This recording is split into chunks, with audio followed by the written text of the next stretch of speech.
I should get my book and characters. Yeah, and we are live with ONTG session 31. Tonight we've got Peter and Ethan. Nils is out on a road trip, listening in casually, but won't be participating in the session. See, so a couple of housekeeping things for you guys. Earlier in the week, I had published some updates to my house rules, pushed them out into the Google Drive so they're a little more accessible for everyone. I didn't know if you had a chance to take a look at those or if there was anything that was confusing or you had questions about.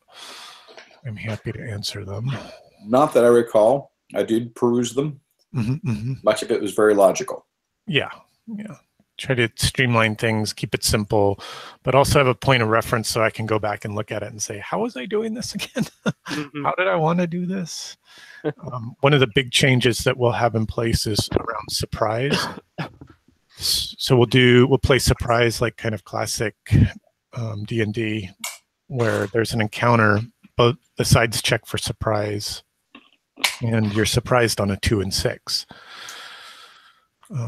So there's a chance to lose 1 or 2 rounds, essentially, based on the difference in the die rolls between the two parties or the entities in the fight.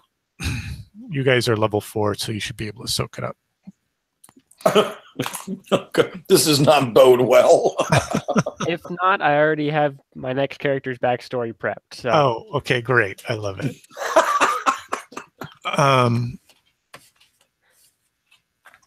So when we finished last week's session, you had all just come out of the portal, and Horus had delivered like a mighty blow, shattering the frame and dissipating the magic and trapping Varsgul, the Bone Dragon, beneath the Dragon Wall forever, beyond the Dragon Wall forever, or so you hope. Yeah, because he's pissed. Right.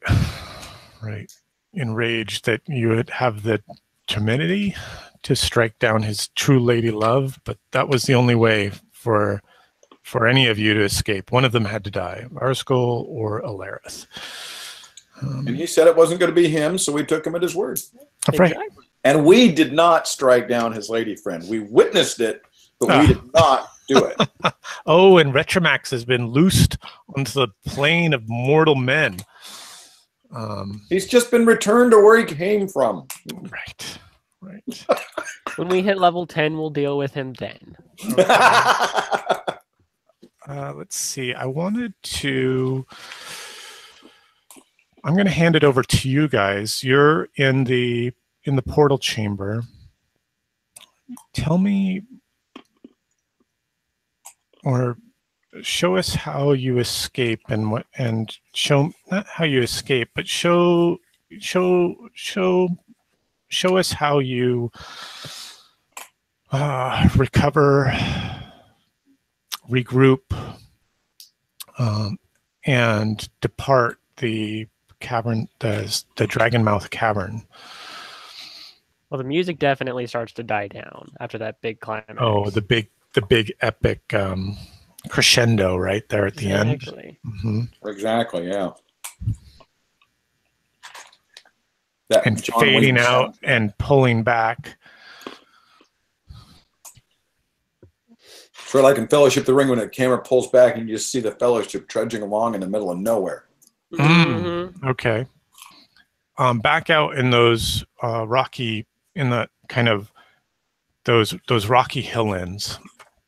And if you recall the rough map that I had sketched out for you, you guys had been traveling east from the swamp of Kingspire and further. So you're currently west of the Kingspire swamp, and further west of the Kingspire swamp is Farouk, and further and slightly south. Put you on the map.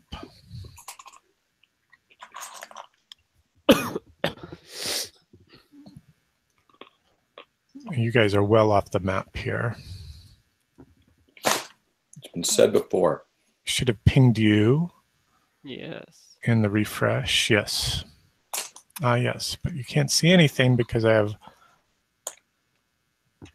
Fog of War. Fog of War turned on, or dynamic lighting, or some such feature or foolishness.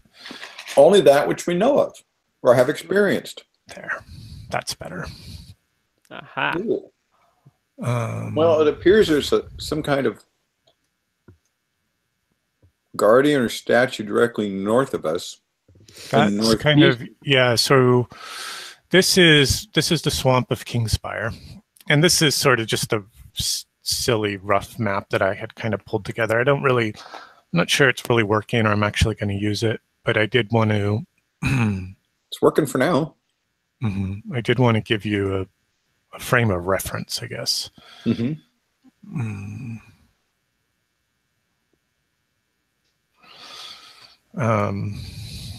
Sorry, I'm juggling between like 9 screens. With great power comes great responsibility. All right. Let's see here. So you guys are well off the map over here somewhere, right? Oh, are we? Okay.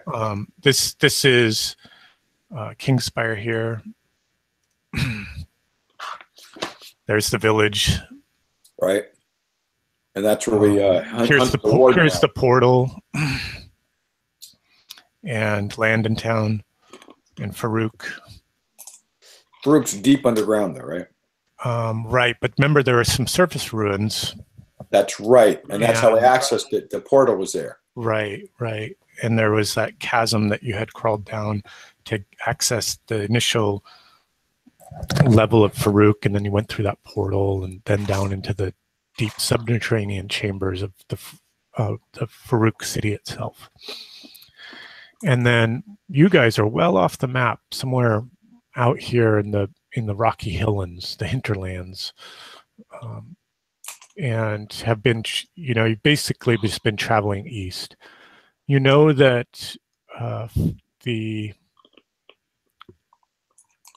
Zaikin from Farouk have been raiding Landon Town. You expect that's continuing to happen. You don't expect anything different there. Dragora is back at holding court over Farouk and trying to sort of reassert her ancient family rights. Or at least what she perceives as such. Right, exactly. What she perceives as such is exactly. I think that woman's halfway to crazy. Halfway. I think a little bit more than halfway. Aren't they all? So you escape the dragon cave, and you have some choices about where you want to go or what you want to do. I do have an adventure prepared for tonight. Whatever you do, we will kick off that adventure. But give me some idea about what you guys would like to do in terms of story, in terms of scene or setting. Well, short term, we really need to do a little healing up. I've been pretty mauled, and Hammy's feeling pretty unlucky, so we're going to need to find a place to hole up. Right. You need some. You're going to need some time to rest and recover and recuperate all that expended luck. Yeah. Spell burn and some hit points here. Are you looking for a new base of operations? Well, I think now that Landon Town's been left to the wolves. Or the apes. Or the apes, yes. Ape wolves, wolf apes. I think it would be nice to find a new base of operations. Mm-hmm. I was thinking short term I may be able to camp in this area. I can always summon food if we need to, but it would be nice to find a town or someplace that's occupied by people who aren't cultists. So yeah, I've got horrible wardens who shoot at us either. Okay. Yeah. I've got here my handy D30 sandbox companion. Excellent. And I'll use that to sort of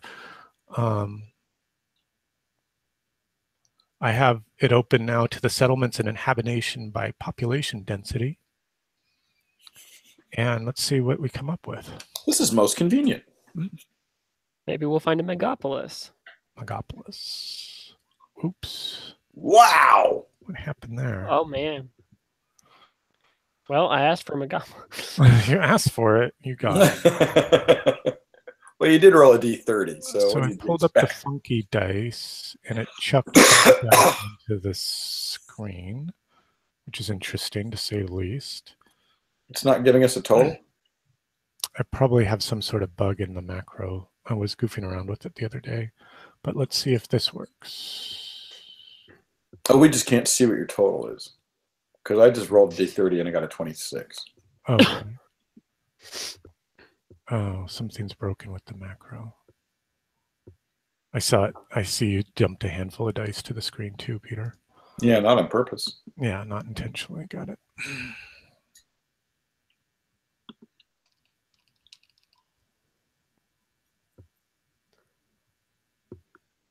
I'm just learning how to create hyperdocs, so I still don't know anything about macros. Hyperlinks? Well, a hyperdoc uses hyperlinks. Gotcha. It's a way to set up a lesson plan and all that and guide where they're going on the net. For your Google Classroom stuff. Yeah, certainly going to tie in well to that. So, for instance, I'm working on one.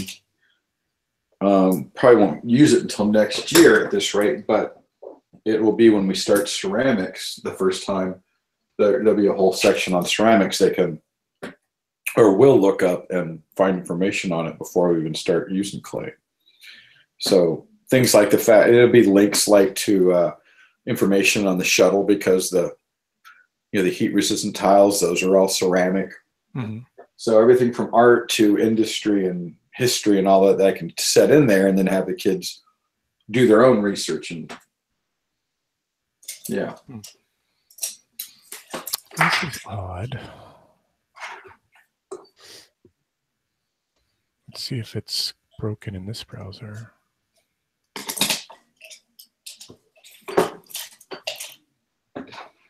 Which browser are you using tonight, Peter?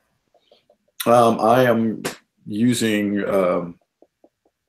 Firefox for Roll20 and I'm using Safari for Hangouts. Okay. Let's see here. Automatically roll dice.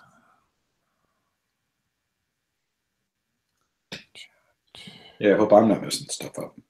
No, I don't think it's you. I'm thinking it might be me for some reason. So I might exit the session and see if that resets anything to do with it. Because I'm rolling on Firefox on the Ghost account and I'm not seeing it chuck a bunch of dice, but my dice color is also wrong. And let's see, let's change it to green just for test. Yeah, so that's working correctly for this browser.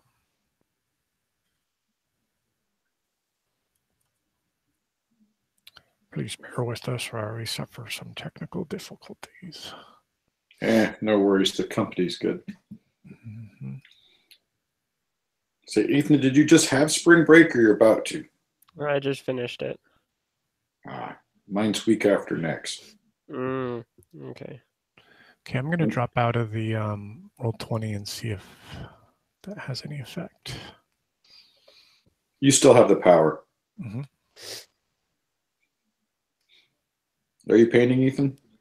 Yep, the last elf. Wow. At least the last swordsman. Turns out it'll be number 30 of 460. Oh, good Lord. I tell you, this is like a blog you got, if you Are you actually going to paint all of those? Yeah. Jeez. Over the course of the next, 2 decades of my life. It's like my dwarf collection never ever seems to shrink.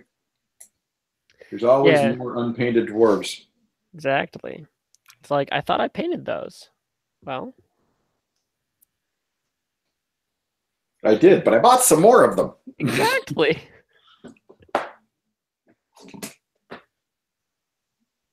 So right now I'm putting together the next unit. What's after the swordsman? Troop of spear. Excellent. Troop of spear, and then half a troop of crossbows to accompany the other half a troop of crossbows that I already have. I see. Right now I'm putting them together and testing different paint schemes that go along with the colors I've picked. Mm-hmm. Camera type doesn't perfectly match what I have with my Gotcha. swordsman, so I'm having to improvise slightly, which is fine. It's good to be a creative thinker. Watch it, kitten.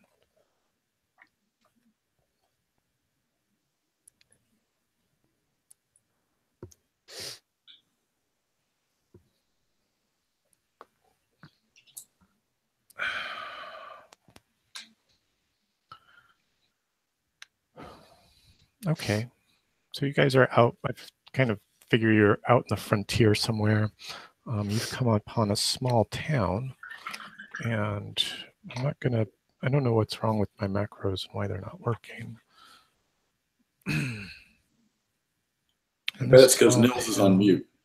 Yeah. Has a population of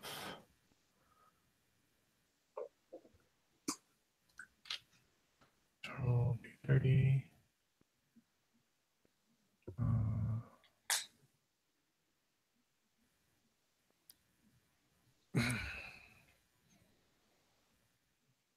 It's really more of a small village. I'm not going to use too much of.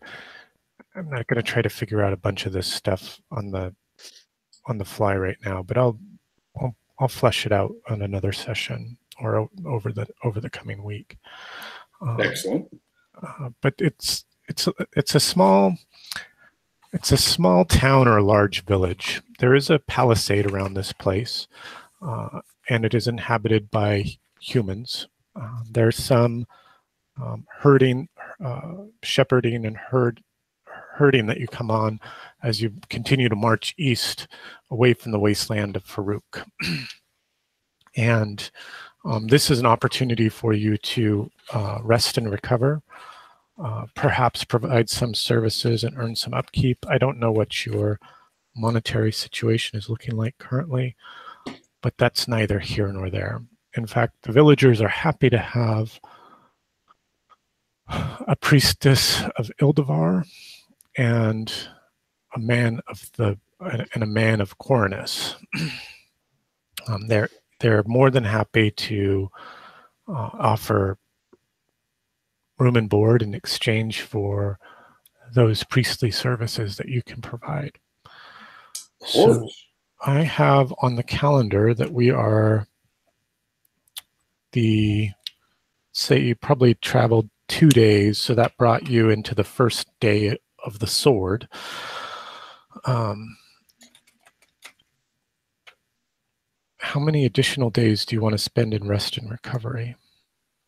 Well, Hammy could use a week. A week, okay, 7 days. Is that 5 days off the additional that you've already been traveling overland? Well, that would be 5 because he's missing 7. He's missing 7 so of his 2, 3, 4, 5. Of his luck. That'll bring you up to the 5th day of the sword.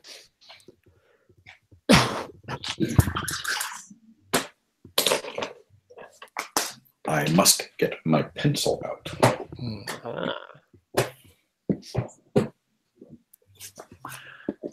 And that means we've healed our HP back as well.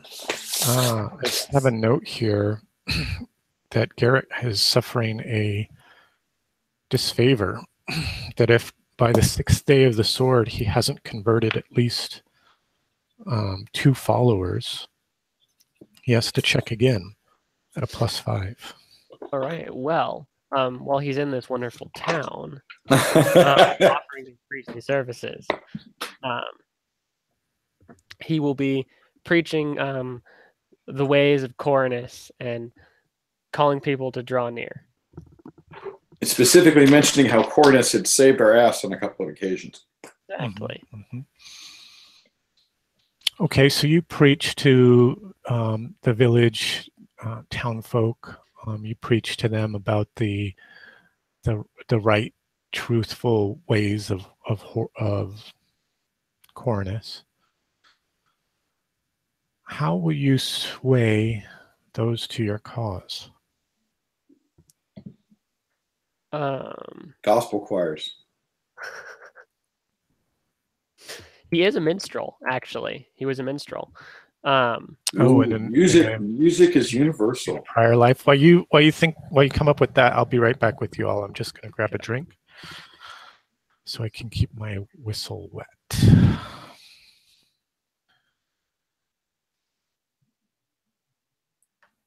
Oh, I like this music idea. Yeah. Teach them some of the ways of Cornus and song and a local tavern if there is one. Yeah, and tavern style songs anyway that's easy to teach them and that they'll remember after we leave. Exactly. Good old bar songs. That's it.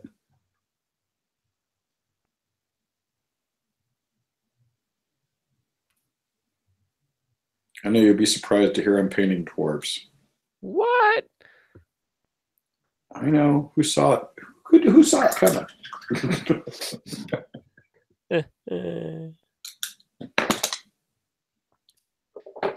After this, I might start painting Gary.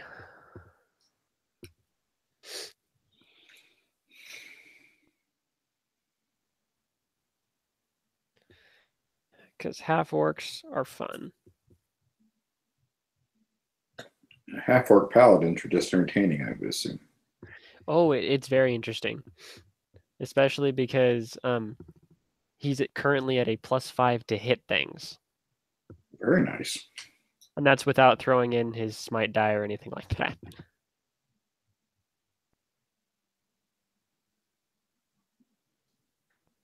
But I'm going to have to play a warrior one of these days.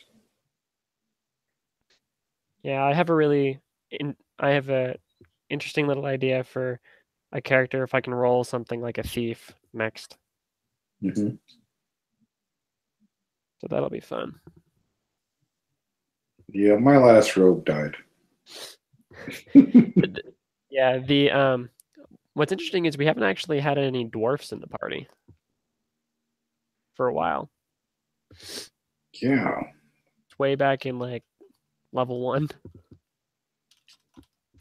All right, I'm back with you. Sorry about that little interruption. Okay.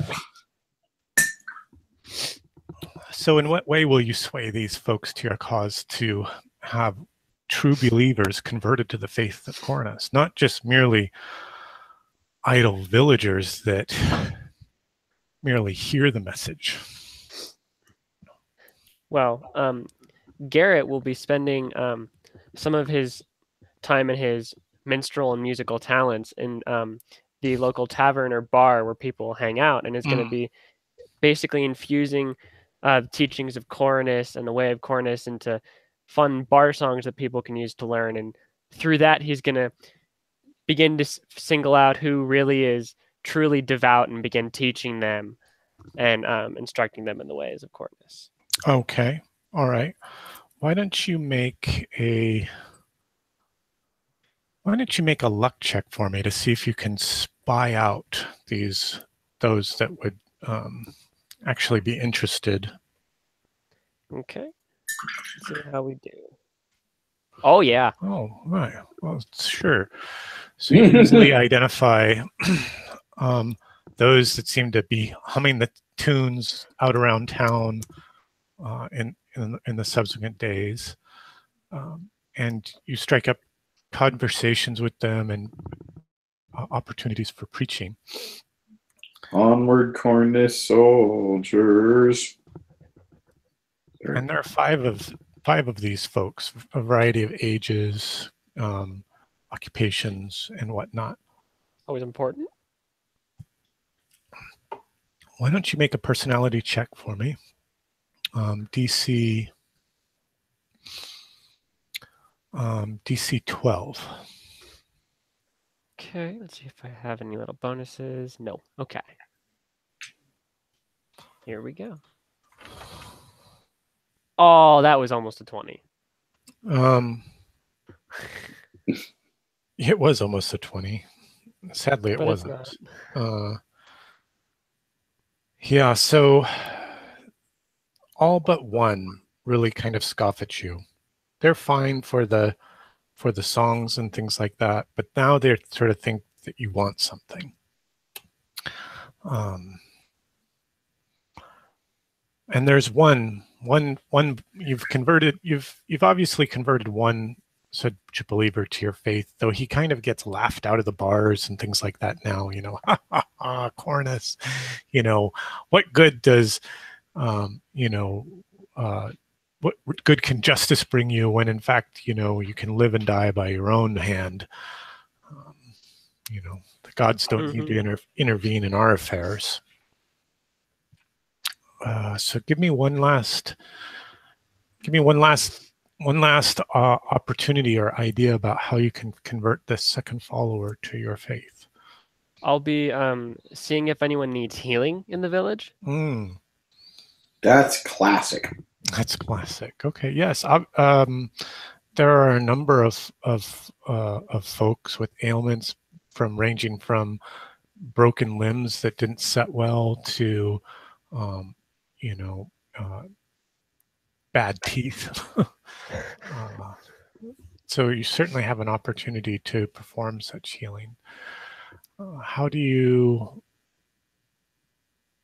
will you show this as being Cornus rather than just a knowledgeable man rectifying these illnesses? Lots of ritual. That's what you want. You want the rituals. Yeah, I'll do lots of praying and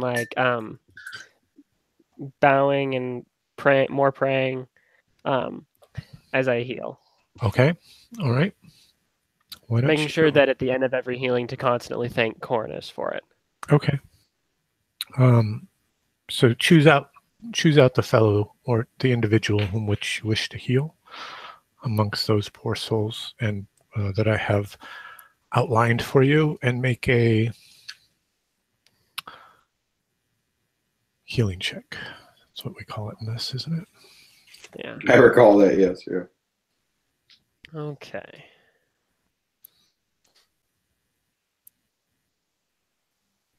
Right.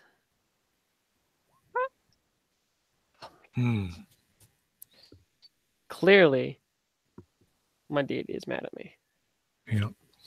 All right. So you've converted. You can go ahead and note down on your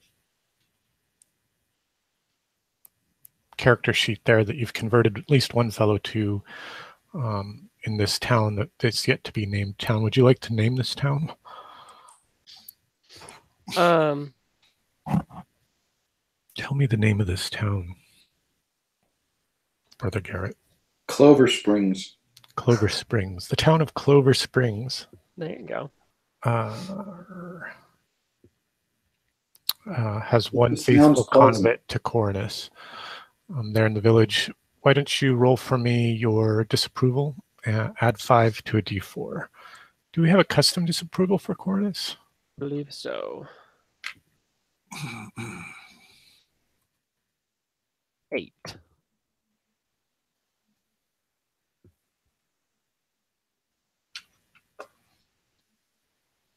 Just bringing up my drive. Nothing up my drive. Presto. No doubt about it. I got to get a hat. DCC. Projects. I believe that's where we are. Nope. Ugh. Why am I painting a tartan? Why are you doing that? I've got Ildevar.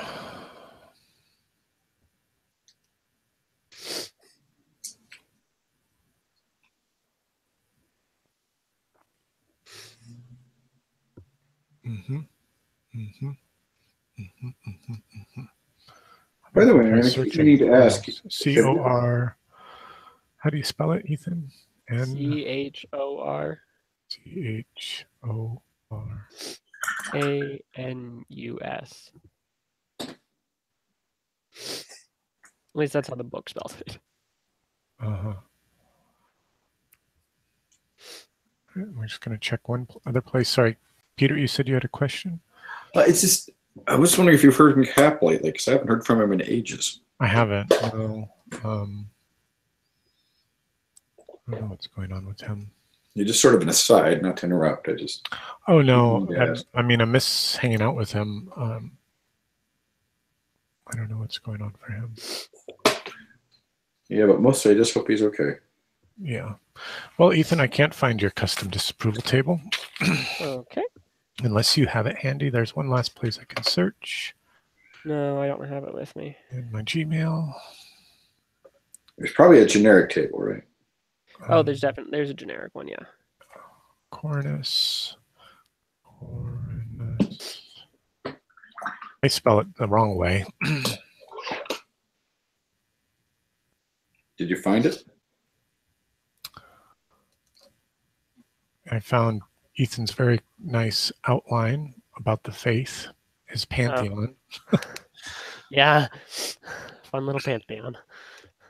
I think my father's just started using that. Nice. Why not? Let's see. Mercurial Lights, Truth Sayer, and something else. Yep. Nope. I don't have anything for you, Ethan. So Okay. we'll Generic just disapproval. use generic, unless there's something in the Knights. Aristimus. Nope. Ildevar. Nope. Nope. Nope. All right. Generic disapproval it is.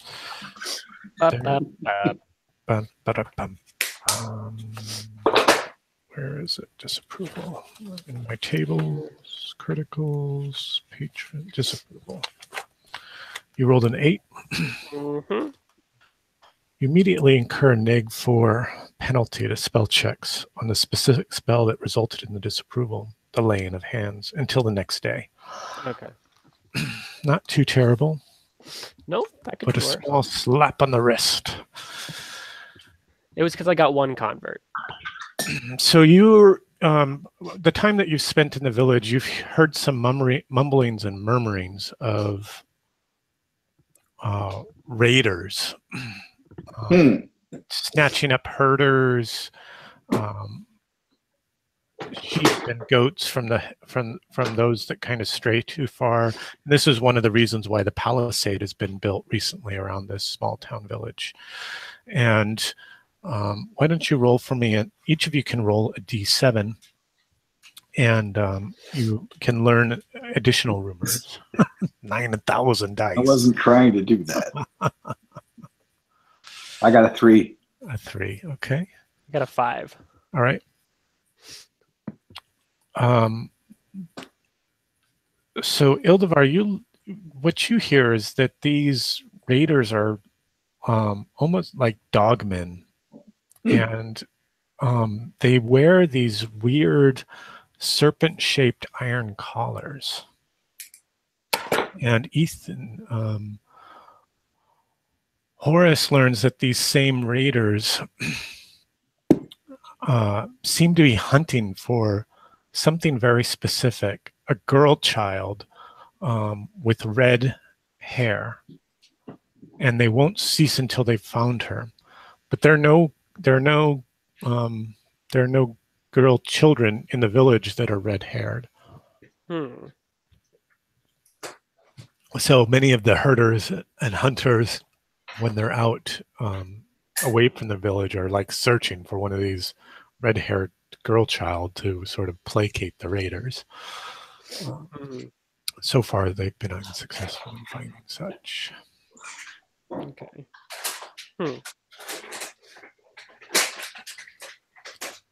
So, Peter, you rolled a d7, and what did you...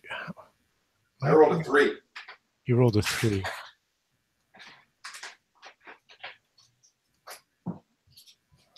My stuff is all screwed up over here. Maybe shutting down my computer later will work. I'm not going to worry about it. We can make it work. We have the power. The last thing that you've learned, and where you think the villagers think the raiders are coming from, is an old tomb of some sort that's up in one of the mountains, up in one of the hills, and they sort of point you off in that direction and plead with you to investigate it because you're followers of faith. You have Cornus on your side and Ildevar to protect you. What do they have? Nothing. They could have something. They chose to follow Cornus. They could have justice in their You had your option. I have to refill my iced tea. Hold on. Mm-hmm. So before you set out on this on tonight's adventure, do you want to prepare yourselves in any particular ways other than the rest and recovery that you've taken, those 7 days of rest and recovery? If possible, Garrett would like clothes. Clothes. Okay, sure. How would you like to regale yourself, Garrett? In something other than a scrap of cloth. Ah, that's right. He was beaten and mauled and then picked up by the moth escape without an opportunity to re-equip yourself, right? From the palace, from Alaris Palace? Pretty much. Okay. Yeah, he's kind of over Kith girls. Mm-hmm. Well, I don't think Garrett was ever really into them. I think that was more of a Horus thing. Garrett's very celibate, shall we say. Okay. He wasn't. He is now. Yeah.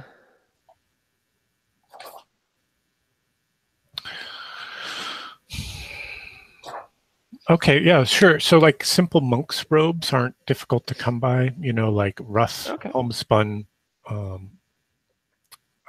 like a sackcloth almost that can be belted at the waist with some rope.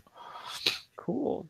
So now you're no longer cold. In fact, this is quite actually comfortable clothing for this sort of climate. Fantastic. We're gonna have to find him some armor.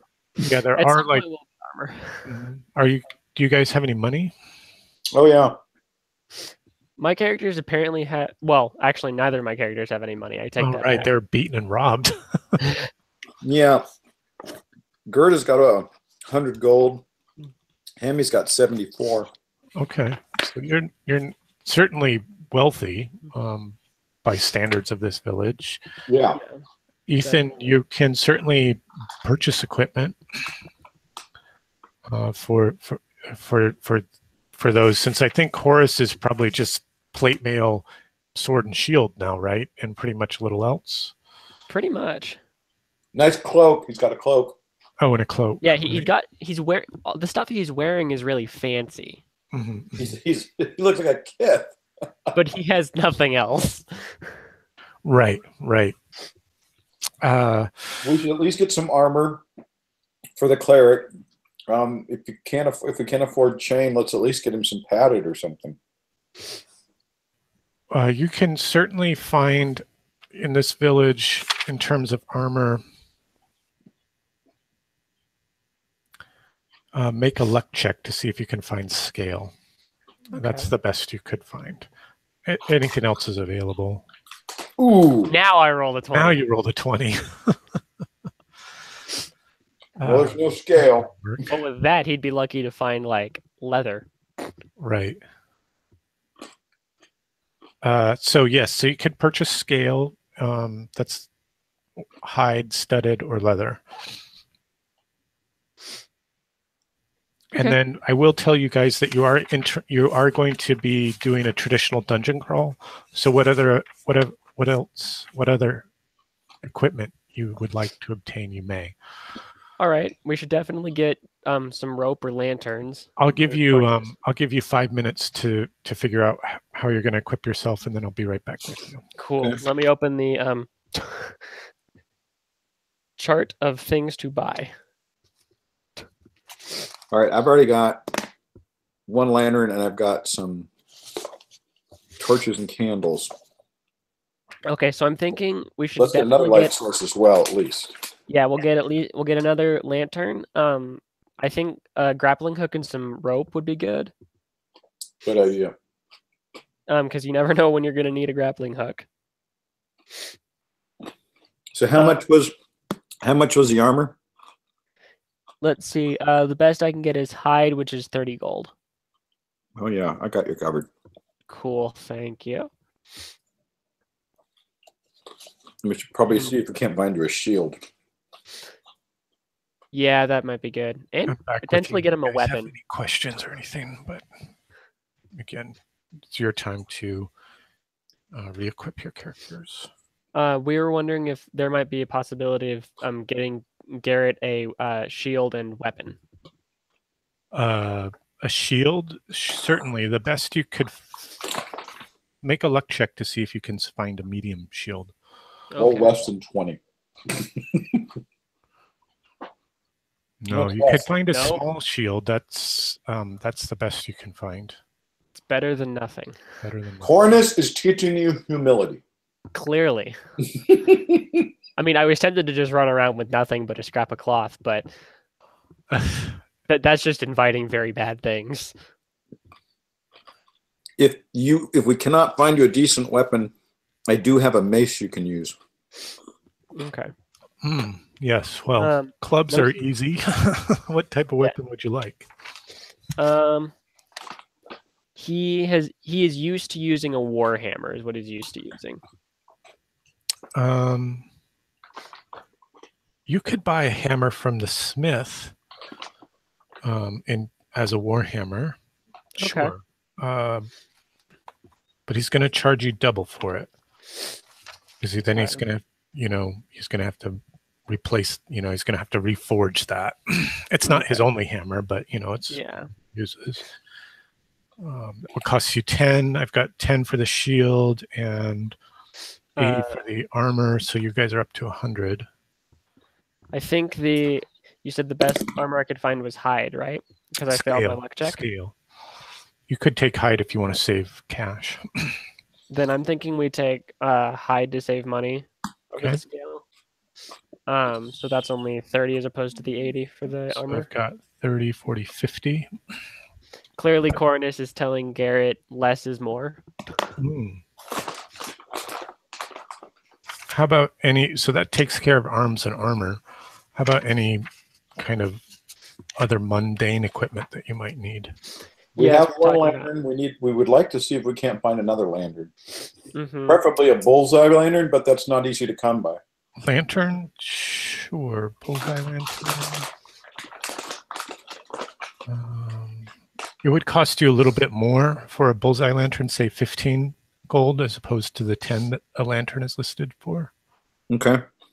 And then we were wondering if we might be able to find some rope and possibly a grappling hook. Rope and grappling hook, yes, all available. Cool. The grappling hook would be 5 gold. Okay. It's not listed in the equipment. Oh, no, it is. Pardon me. I have it here as 1. I see it. Lanterns do require oil. Yeah, I was about to say we should get some oil. And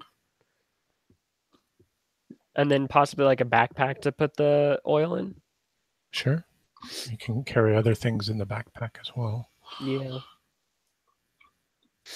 How many flasks? A flask is a pint. It's 2 silver pieces, so it's 5. Yeah, I was thinking maybe 5 just to go for an even gold. Okay. There you go. And lanterns will burn for 4 hours. I think 3 hours seems to me what we've been getting out of them in the past. Right. I think I have it as 24 turns in my notes, so that's 4 hours. 4 hours is better. I'll take it. Yeah. So when whoever's holding the light source, it does require one hand to do that completely. You won't be able to use a shield or another weapon with that hand. Yeah. You can spend an action to set a lantern down in a combat kind of situation, or you can just drop it. If you drop it, it might break. it might break and it Right. might start a fire.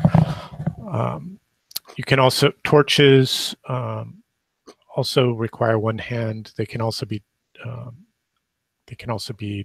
dropped, but there's a risk of them going out. Garrett will definitely be one of the guys holding the lantern Okay.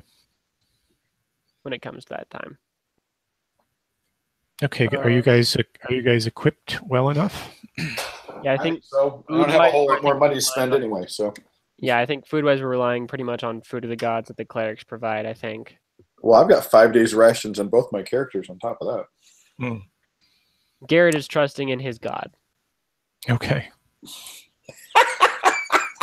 It's worked out so well.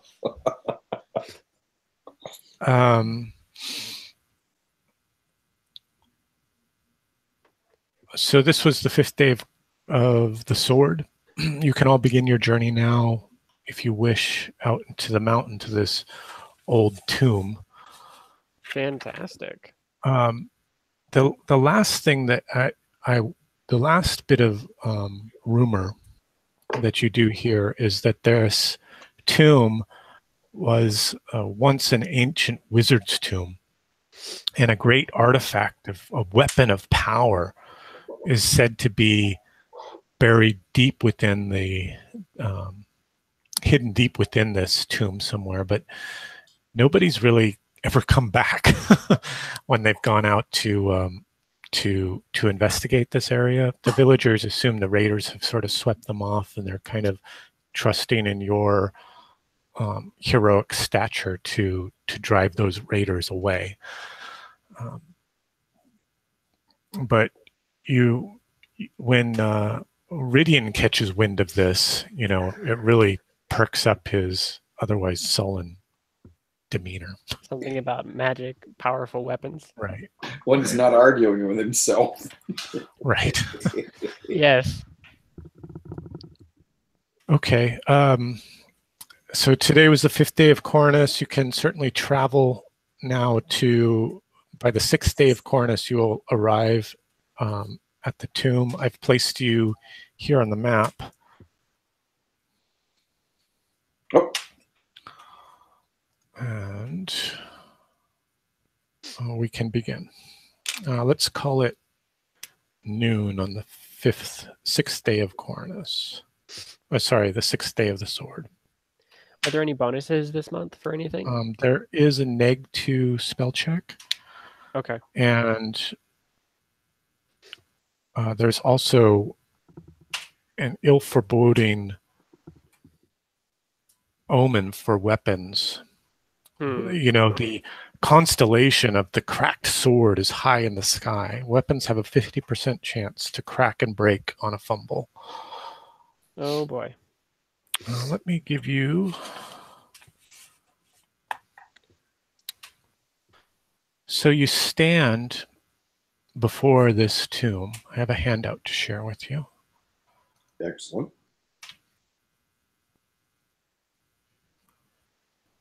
Let's see. I have to right-click it to show it to players.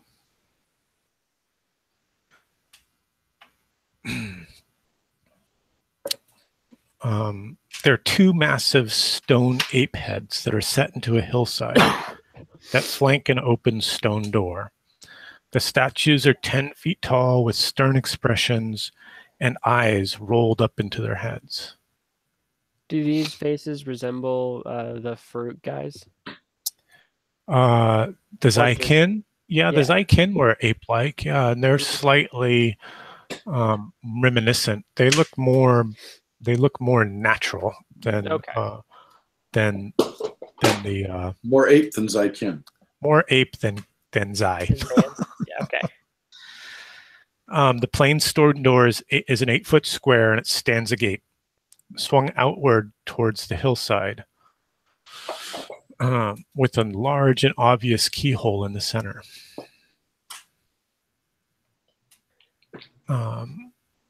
You guys can certainly enter now. You also could camp and rest from your travels, or anything else that you can come up with. It might be worth taking a look at the statues or the door. Mm-hmm. Oh, yes. Seeing you know, what's there? Is there anything unique about this door? You need writing. Yeah, writing. Is there a lock mechanism? Sure. So the the statues of the ape heads are like freestanding pedestals. They're not carved in or set into the hillside itself. Huh. Okay. Did you guys get the handout that I shared with you? Yes. Okay. And the door is smooth and flush. And make an intelligence check for me. One of Ethan's. That's Garrett making the intelligence check, by the way. DC 10, please. Yes. Yeah, so you do notice that it seems as if this passageway leading into this into the mountainside here has been traveled. It's not dusty. You can see well-worn paths leading up to and then off into the wilderness from the mountainside. What kind of footprints? Yeah, there aren't actually any footprints specifically, though. You could one of Peter's characters can make an intelligence check to see if you can spy any out. DC 15. We will have Hammy with his intelligence of 16 to it. Ooh. Smart hat. Oh, there it is. Look at that. Got a 15. Oh, with your mods, right? Yeah. Hammy does spy out some footprints. Make a luck check for me. Hey, this is what he's good at.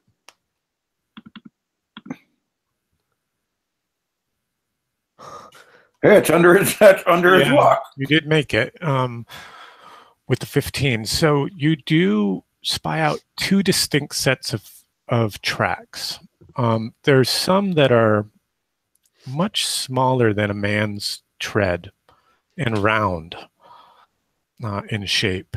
And then there are others that are huge, like a barefooted man, and they're quite large, like twice the size of Gerda's foot and twice as wide. Bigfoot. And these are the two types of tracks that you spy out. When you did, you sort of poked your head into the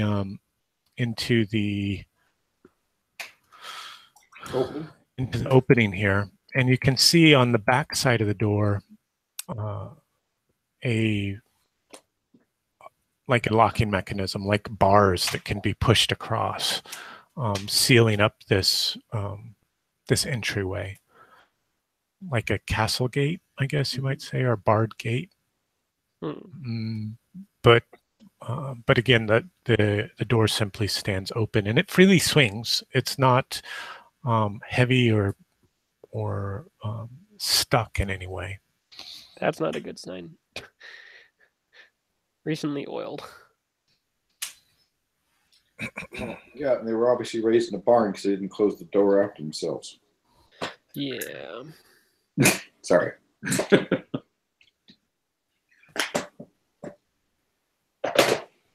Well, I think we should light our light sources, and we should enter. Okay. Yeah. I am going to ask for a marching order. You can go single file or 2x2. And let's put the marching order out here in the clearing where you guys are now. And you can simply just drag your character sheet onto the board and it should populate your token.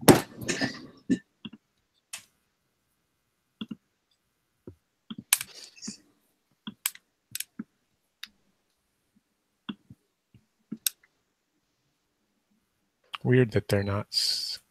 Oh, I know why, because this is a new map and they're scaling to a different map where they came from as defaults. How do I scale him? I've got you. Oh, there's Hammy. I see him. He's so He's tiny. a halfling, but he's even smaller than normal. Oh, now he's a big halfling. Let's see if we can't fix that. Oops. Seen it for you, Peter. Sorry. When I built Hammy, I didn't put him on a square, which would have been the smart way to do it. Mm. So let's see. We have Gerda, Hammy, Horace, and Garrett.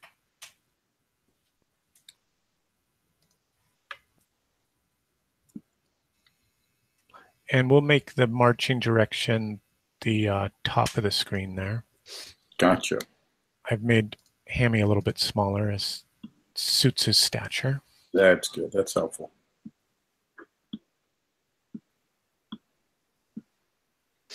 I say we put Gerda and Horace out front, and Garrett and Hammy behind them. Yeah, and Garrett will be the first one with the light source, I think. Okay, Garrett's going to go first. Is that right? No, Garrett doesn't have any armor, does he? No. Garrett's going to be like, or do we want to go single file or double file? I think double file would be a nice change for us. So I would think. So that's Horace up front, right? Mm-hmm. And then I'll have, like that. Okay. Yeah. And who's going to carry the light? Garrett will carry the. I think we have Garrett carrying the light since he's just behind them. It should be able to shine pretty decently. It's what 30-foot radius or 20-foot radius. And which I think you guys have purchased a bullseye lantern, and you also have two of them. A regular lantern, correct? Yes.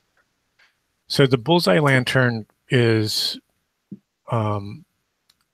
it basically casts a beam out in front of you for up to 80 feet. It can be shuttered, and the regular lantern is 30-foot radius. And these both burn brightly. They don't drop off. They don't drop off their lumens after any sort of distance. Right, like a torch. Like a torch would, right? Right. Well, I say go with the regular lantern and just illuminate the shit around us. All right. You just want the regular lantern? Yeah. We got our bullseyes on us if we need them. Garrett's got the lantern in his left hand and his hammer in his right hand. Got it. Gerda and Hammy both currently bow armed. Well, Hammy's got a crossbow. All right. So I've applied some light to your characters, and you can begin your descent into, or your entry into the hillside. I have you at 1 p.m. I have you at 1 p.m. on the 6th day of the sword with a -2 spell check and weapons crack, the constellation of the cracked sword. Will you continue, or will you rest out this day? Well, I have a feeling tomorrow is a -3 and constellation. Tomorrow is a +3. Ooh, really? Really? Mm-hmm. So we could rest up, and these guys could attack us at night. Well, there is some risk. I mean, you are in the wilds. Well, I don't know, Ethan. It seems a little overcautious to wait today, but what do you think? I mean, I think probably waiting might not be a good idea. I mean, you think something will attack us? Something will attack us, and also this allows us so that when we do rest in the middle of the dungeon, when we're weaker because we've expended some resources, we'll now have the ability. We'll be at +3 and be stronger to finish it. I see what you're saying. Then let's move on. Okay. Hang on, I'm just catching myself up here on the sword. And that is -2 spell checks. And not by choice. 50%. You would rather not have minuses, but you know, it's just the world we live in. Weapon from broken. Weapon. All right. You can drive. You're in the driver's seat, gentlemen. You're the driver. You're the wheel, man.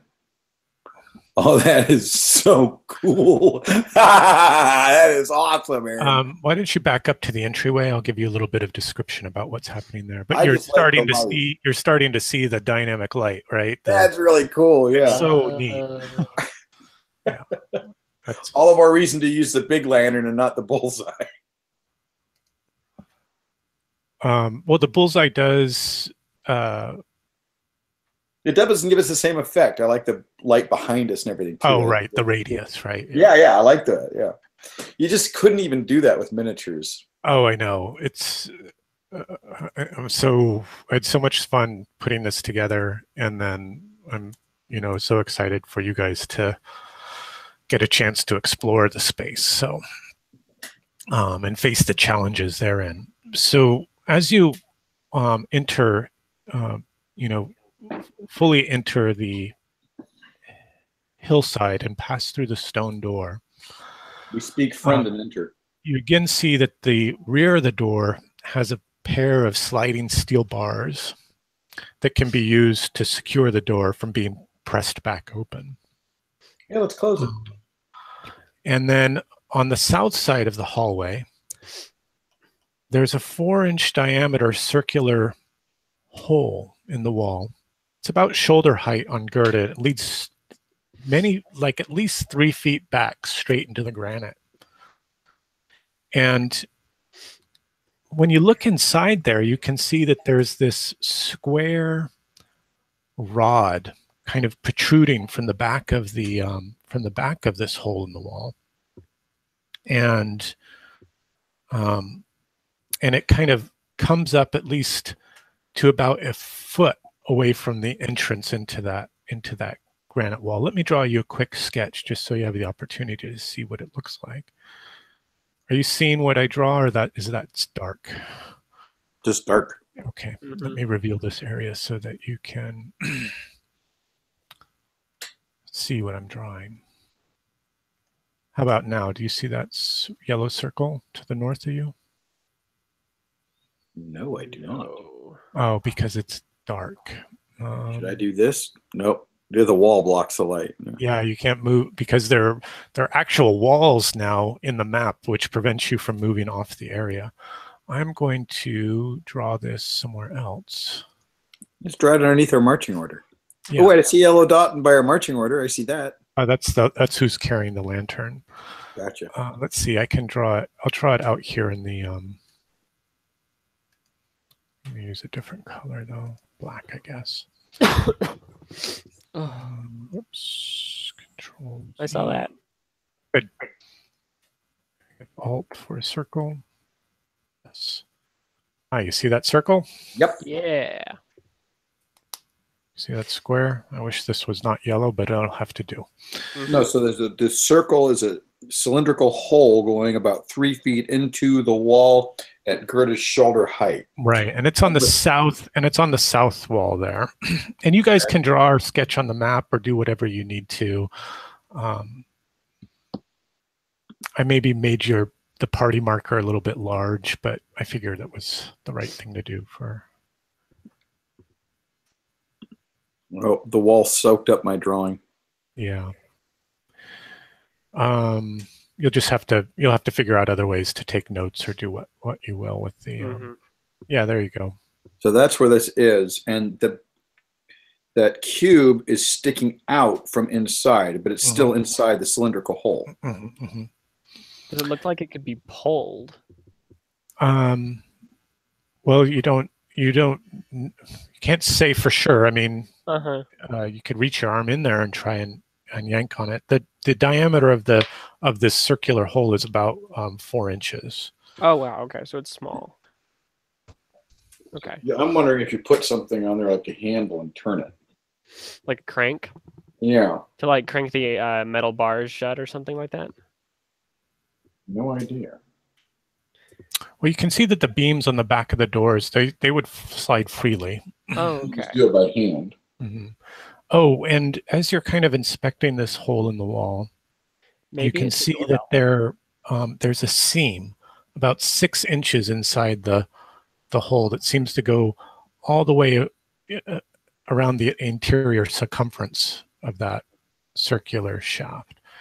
Okay. And there is a slight variation between the stone that's on the near side of you of that seam and on the far side of that seam. It's like rougher on the interior area, whereas this closer portion of the seam is much more smooth. Does that make sense? Yes, it So does. if I was to redraw this cylinder in a darker color, where you had something like this, and you guys are looking at it this way, Right. you can see this seam that sort of runs about 6 inches on the interior.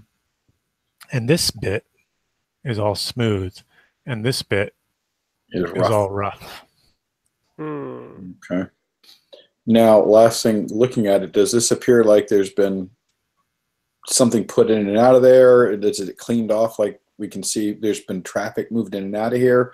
Or is this something that's been ignored apparently by the traffic in and out, so it's still full of dust? Yeah, there's dust on the, nobody's messed with it, right? It's not like somebody comes in and pushes this square thing every time they walk in. Right. Yeah. Does Hammy have check for traps? No, he's not a thief. He does have stealth, lucky, and infravision, but he doesn't have any of the cool stealth. He doesn't have any of the cool thief abilities. Stuff. Okay, just wasn't sure. All right. So at this point, do we want to mess with this?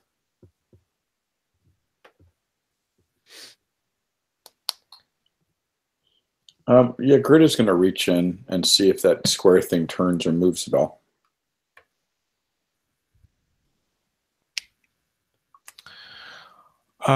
Gerda reaches in and make a reflex check. Okay, so it's going to be a thing coming down to slice her hand off.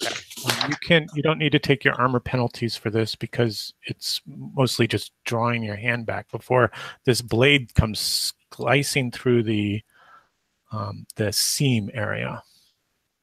Yeah, I actually kind of saw that coming, unfortunately. Ooh. Oh. So do I need to roll? You needed to roll a 15 or more. So she takes a d6 of damage. Ouch. She takes 2 points of damage. But her hand is completely severed. Just halfway beneath the elbow. Wow. And you took only 2 points of damage because the blade was so sharp. I mean, you didn't even realize what was happening. Almost like a lightsaber. Yeah.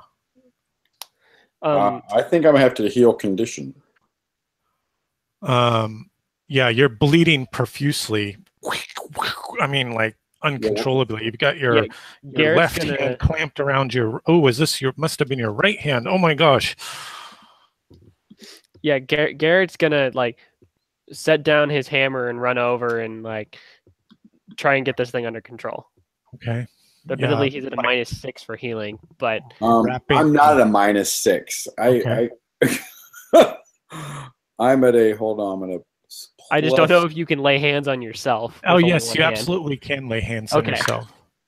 So you can. Why don't you make a healing check to see if you can stop the bleeding?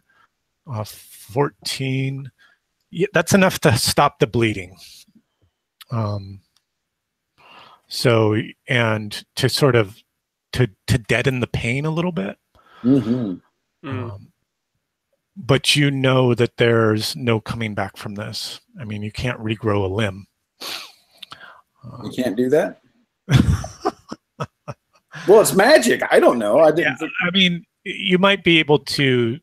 We might be able to do some sort of quest or something. But yes, Gerda is now left hand. Yeah, sans right hand. Left hand. Left hand. Well, I guess we weren't messing with that thing anymore. That wasn't her. That's not her sword arm. Is that right? No, it was her shield hand. So she can strap a shield on. You know, I was honestly this close to like thinking, hey, if it's smooth, there's probably some sort of blade coming. And I didn't say anything. And now I feel stupid. Yeah, when you look, and so Gerda's left, the left half of her left forearm. Her left forearm. I thought was with half of her left forearm is sort of laying now inside the chamber, and you can see the fingers still clamped around this square thing. Because my thought was, if we have healing magic and we have the body part, we might be able to reattach it right now. Yeah, I don't know how we're gonna. Is the arm past the point that the blade cut down? Let's look at the drawing. Yeah, the question is it possible to get out of there? Yeah, because if it is past it, then clearly there was a delay between when the arm went and the blade came down, so we might be able to fish it fast. Maybe. And here's the hand. My artistics aren't nearly as good as yours, Peter. But it I'm one-handed now, so you have to draw with your left hand. So it's just laying there, kind of in that circular chamber. Well, so I think you're right. We can just hook it and out. again, the blade had kind of cut through this, right through where that seam was, and it was sort of circular the way it cut. It wasn't like a guillotine, and that's right. But and because of that circular sharpness, that's one of the reasons why you didn't even feel it happening until you're like, it was gone. You're not feeling your fingers anymore. It's possible if we were to use a grappling hook, which is metal, that the blade might not be able to cut through it. Well, I just think if we can fish it out quick. So it didn't happen until I grabbed the square thing, obviously, because my hand was all the way in when it did it. Right. So I think if we just put something and pull it out quick. Garrett will pull out his grappling hook, just the hook, and use it to try and hook the hand and pull it out. Kind of a weird angle. Why don't you make a luck check to see if you can figure out how to do that, right? Like, because the way the grappling hook comes down and then trying to get one of the hooky bits into the hole to catch. Just use a knife and pull it out. Wow. There it is. He made it barely. Okay. Yeah, so you remove the severed appendage. That's going in the backpack. No, I'm going to put it back on. You want to try and do something about it now? Yes. Go ahead and make a spell check. Oh, remember you're neg 2 to spell checks today. Oh, yeah. But there it is. Pretty good. And Hammy will burn luck if I have to. No need to burn luck. So you are able to fuse the hand back to your arm, back together. But it feels dead and lifeless. You know that it's going to take far more time and healing for you to get it back 100%. Yeah, I would say many more healing rolls. So you should still count yourself as being one-handed. Because you've got this big kind of leaden club, attached to your arm now. But every time, not gone. It's not gone. It's not stuck in the hole. No, this is a plus. Every time you camp and rest, you can have an opportunity to try and heal it further. And I'll definitely keep doing that. We can just continue to work through that. Plus, I have cure paralysis, so maybe if I have to mix and match some stuff, I can do that. Oh, okay. Yeah, you may be able to come up with some kind of clever combination. Short vitality, maybe. Mm-hmm. Well, there is that thing. Part of lay hands is cure condition, which is how I put my teeth back in my head last time. Well, to be fair, Garrett is missing several teeth, so I fixed my own. Brings me Garrett just hasn't gotten around to it yet. All right, somebody write this down because I only have one hand. Don't stick your hand in holes. I'll be right back with you guys. Sorry. Thank God I got my hand back. Yeah, that was... I knew it was a blade, too. Like, the way he described it with that seam, it was... Ugh. Thanks. Yeah. I think I was about to say it, and then you put your hand in, and I was like, well, he put his hand in. I don't Now I know anything. for sure. I was almost like, maybe we should put like a stick in there first and see what happens. Yeah, well, as soon as I reached, I'm like, oh, I should really use a stick. All right. Do you want to continue? Yes, but more I think cautiously. so. Yeah. You were in the driver's seat. I'm just so enamored with the lighting thing. Oh, my wife's home. Hold on. Sorry.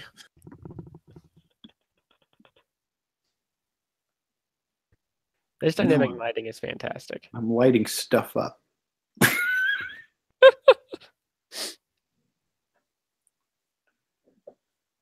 Well, at least my hand's reattached. That is the big thing, right? Yeah, because the miniature's got a lantern in her left hand, and it looks so cool. We can't cut that off. Yeah, just like slowly open up the fingers, put the lantern in, and then close the finger. There you go. And like use some rope to tie it together. Sorry, Emily just got back from a business trip. Hi, Emily. All right.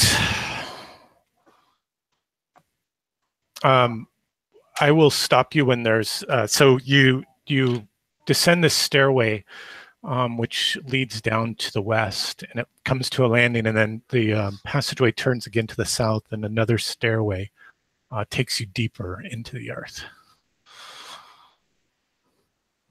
You never go to nice places. I never go to nice places. You have to not play D&D then, I guess.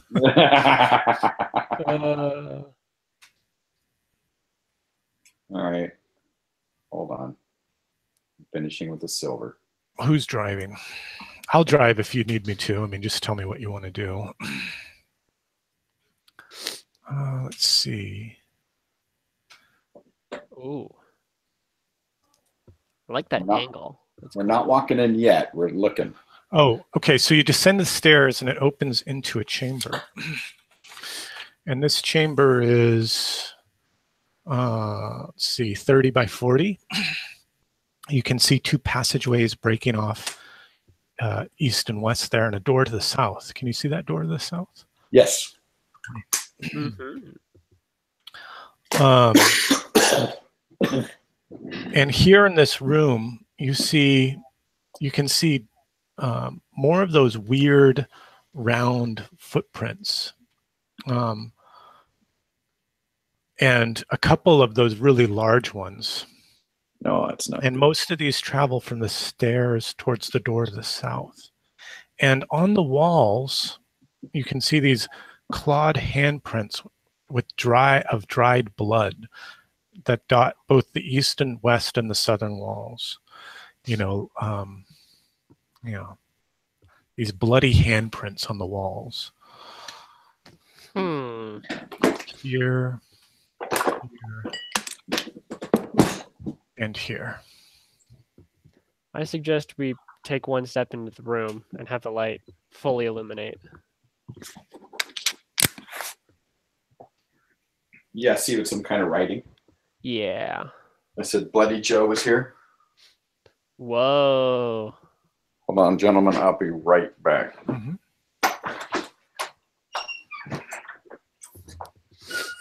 Seems like your light is projecting further than I had intended it to. Let's see here. Should just be 5 spaces, or should be spaces. three squares. Are these 10-foot squares or 5-foot squares? They're 10-foot squares. Okay, cool. I think I know what the problem is. I'd make an adjustment. Oops.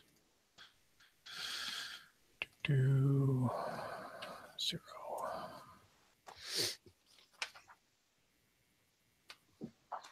No, that didn't work.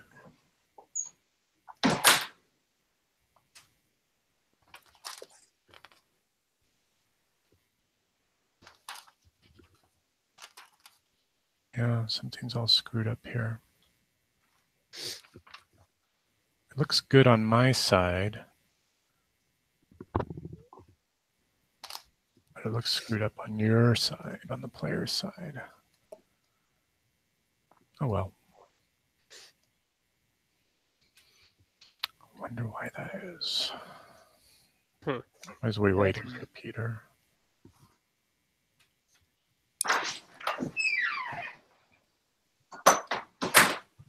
I am returned. You are returned. We're just chatting that the lights seem to be a little screwed up here. It's projecting further than I had intended for, than I had programmed it to. So we won't look over there? Something like 60 feet from you, right? But I have it programmed to extend only 30 feet from you. So it's puzzling to me.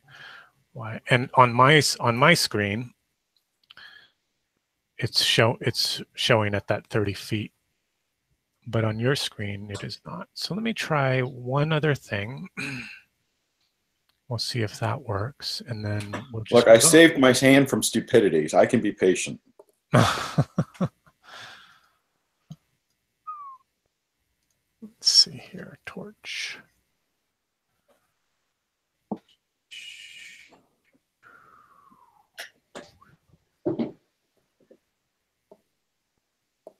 Mm-hmm.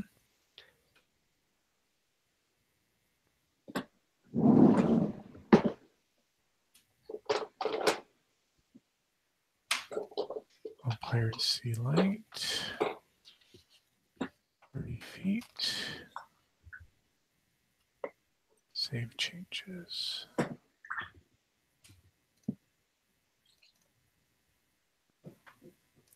Does not emit light.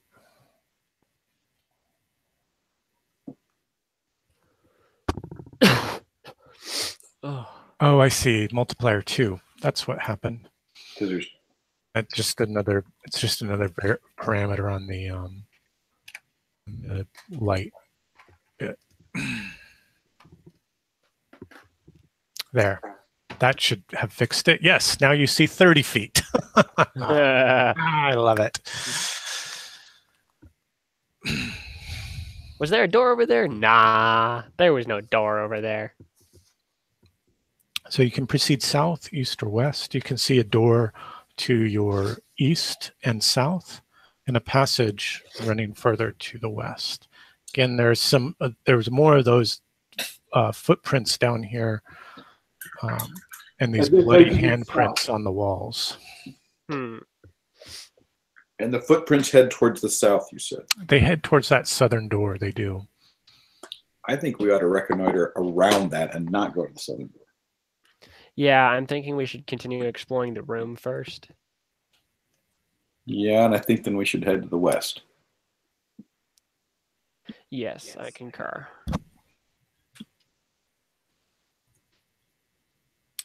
So the blood on the walls, does it appear to be any pattern or writing, or is it just like somebody wipes their hands as they come in after killing somebody? Yeah, it's more like a slap on the wall. Make an intelligence check. DC 12.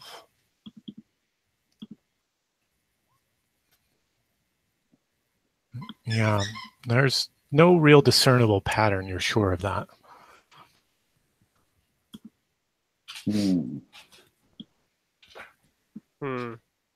Yep, keep moving that way, yeah. This passage now leads to another chamber that opens up. It's 30 by 40. Now you can still see the stuff behind you, right, that you sort of explored. We can also see that it's not really lit. Right. It's sort of faded. I can turn that off so you can only see what you can see, and you'd have to map yourself, but I thought that would be too intense. So I've let the tool sort of doing an automatic mapping for you. Yeah, that works for me. Makes things easy, we should go listen at this door. Okay, so this chamber, as you approach that frame of the western door and your lantern casts its yellow glow across it, you can see that the frame itself depicts kind of like a hairy scalp and jowls with ears jutting out to the side. almost like this door could be a face, but it's just a wooden door.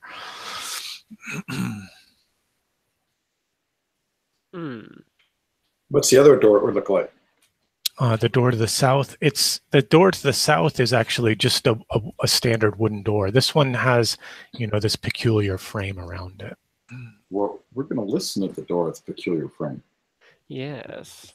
Make an intelligence check, DC 12.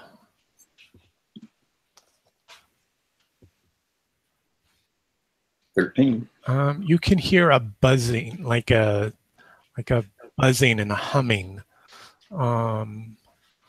like bees. It sounds like bees, and some clicking. It doesn't sound like what we're looking for. No, that doesn't. Really doesn't. What's this door sound like? Make an intelligence check, DC 12.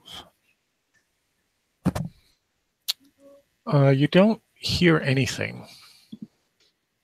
That sounds better than bees.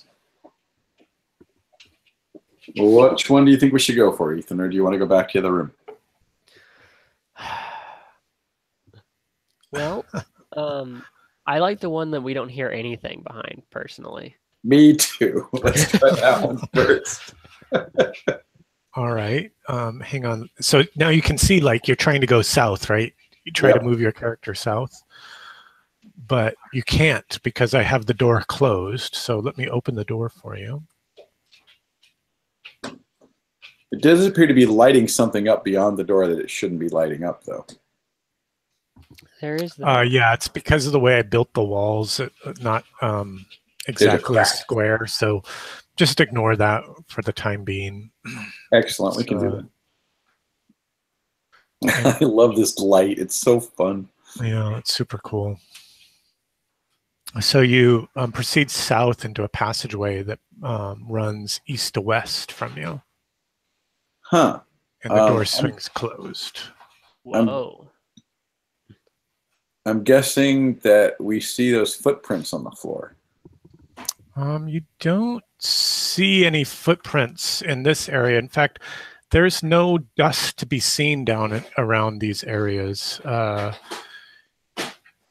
It seems like anything might have blown in from the surface through the open door.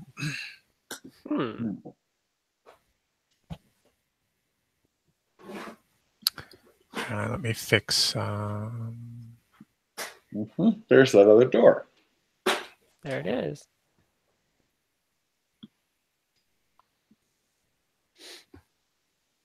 All right, should we check out this new one? Ooh, the passage keeps going. Yes. We're going to listen to I the love door. it because when I'm playing in Nils's game, he doesn't use the dynamic lighting feature, but it feels so claustrophobic to me, right? Being down in the dungeon and even more than Polyrevealus. Even more than Polygonus Revealus. That's it, yeah. All right, we're going to listen at this door. All right. You don't 22. Oh, Hammy's got some serious ears. Oh, that's right. You're looking for high rolls. Sorry, just coming back to my proper session. Hello, guys. Mike. Hey, Mike. Hey. How are you? We're doing dungeon. You might be able to see that from where you.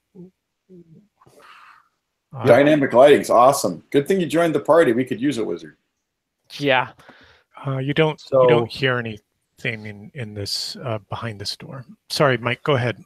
Yeah, no problem. So we're not new characters. Nope. Okay. Cool.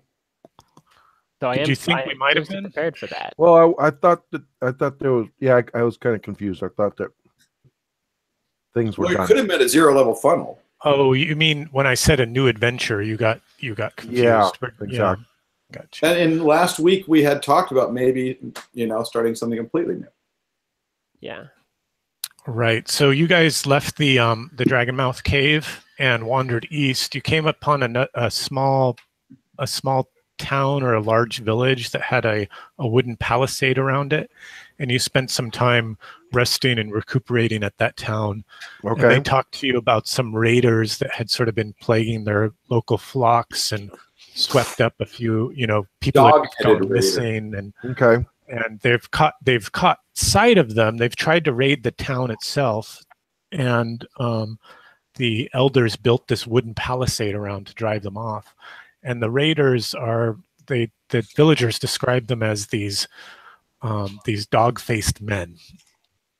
And you got a couple of rumors about these dog-faced men, and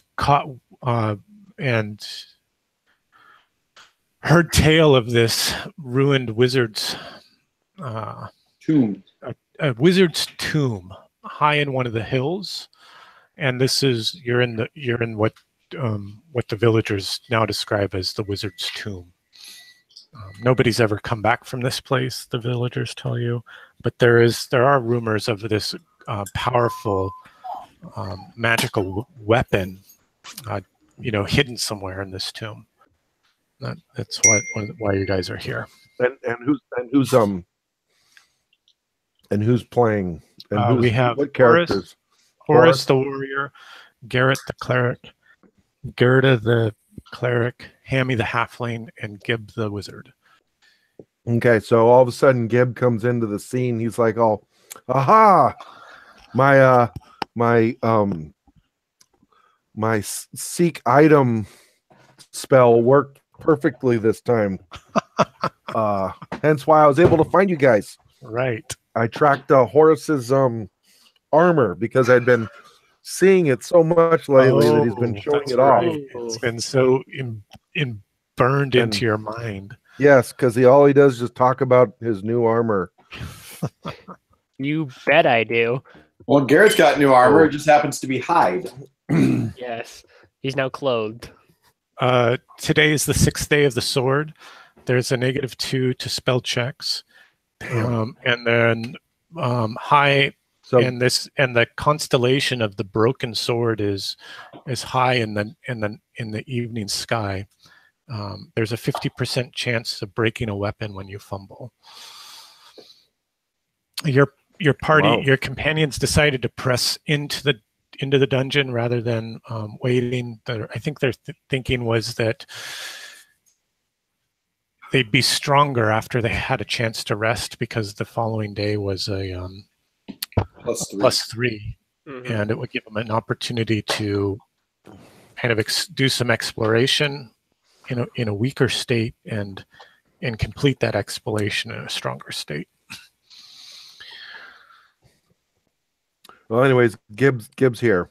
Cool. Fantastic. All right, so we come in a hallway with 3 more sets of doors. Well, we found a door earlier on that had a buzzing, clicking noise on the other side. It sounded awfully insect-like to us, and we decided we didn't want to go in that one. Okay. Now, you could overrule us and say, no, actually, that's would be a good one to go in, but we got kind of freaked out. Of course, I'm still in a bit of shock, having just reattached my left hand after getting it cut off in a first-level trap anybody should have seen, and I wasn't paying attention. Holy Yeah. cow. Just like that. That was bad. Yeah. Snip. Blink of an eye, hand cut off. Thank goodness I rolled a 19 on trying to reattach it. So it doesn't work right now, but it's there. Yeah. I'm going to have to work on it for a while to get it back, but at least it's reattached. That was just the doorway. I know. Clearly, it's like some 4th level adventure or something. So Gib says that Something's broken with my funky dice macro. I don't know if it's going I to would work say for so. I don't know Holy if it's cow. going to work for you either, but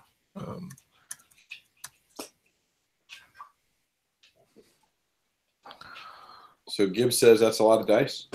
Yeah, Gib says that's a lot of dice. No, Gib says that he was concentrating so much on the track spell that he kind of outside of just the small update that he just got from the group.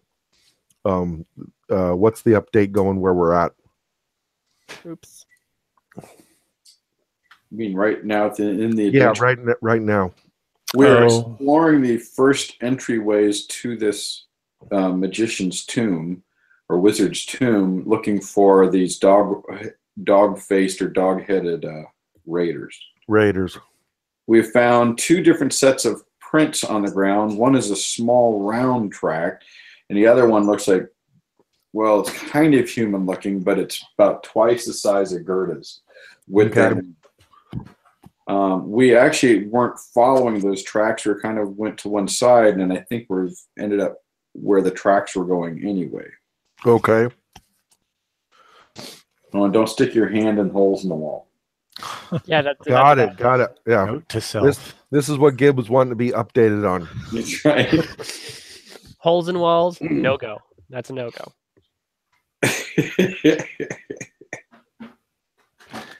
So you've come to the end of this western passage, and now you're looking southwest. The passage runs off kind of 45 degrees, and you can see a number of doors on the kind of the north and south side of that passage. Oh, and we've been really enamored with the dynamic lighting. Yes. I think we need to listen at this first door. This first one, okay. Go ahead and make your check. Wow, I hope I get combat. I got to get these rolls on casting again.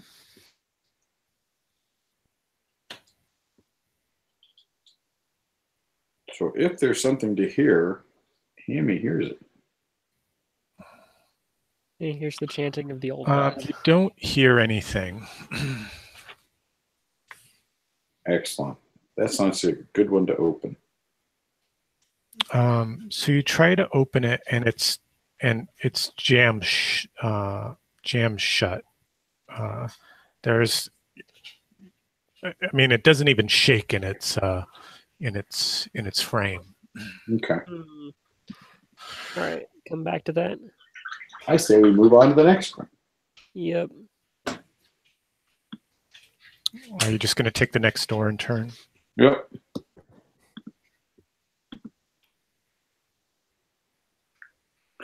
Don't hear anything, guys. I'm sure it's empty. Nothing to be heard there. Do you want to open that door? We would like to try, yeah. Because there's nothing to hear in there. Clearly. I just remember the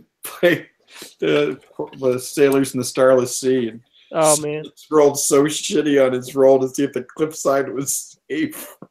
He failed his roll, but it rolled like a 2 or whatever. It's like, yeah, it's safe. That's good. That's good. Let's go. So you can look into this chamber. If you want to move your tokens, they'll snap to the grid, and if you don't want them to snap to the grid, you just push it on the Alt, hold down the Alt key. Looking into this room, it's 20 by 20, and there's a sort of a bed frame with wooden slats. And that's about all that you can see. It's just like very stark. But the only feature in this room is sort of this bed frame with a mattress that's long since been removed and some slats over it. That's like almost like a monastic cell. Okay.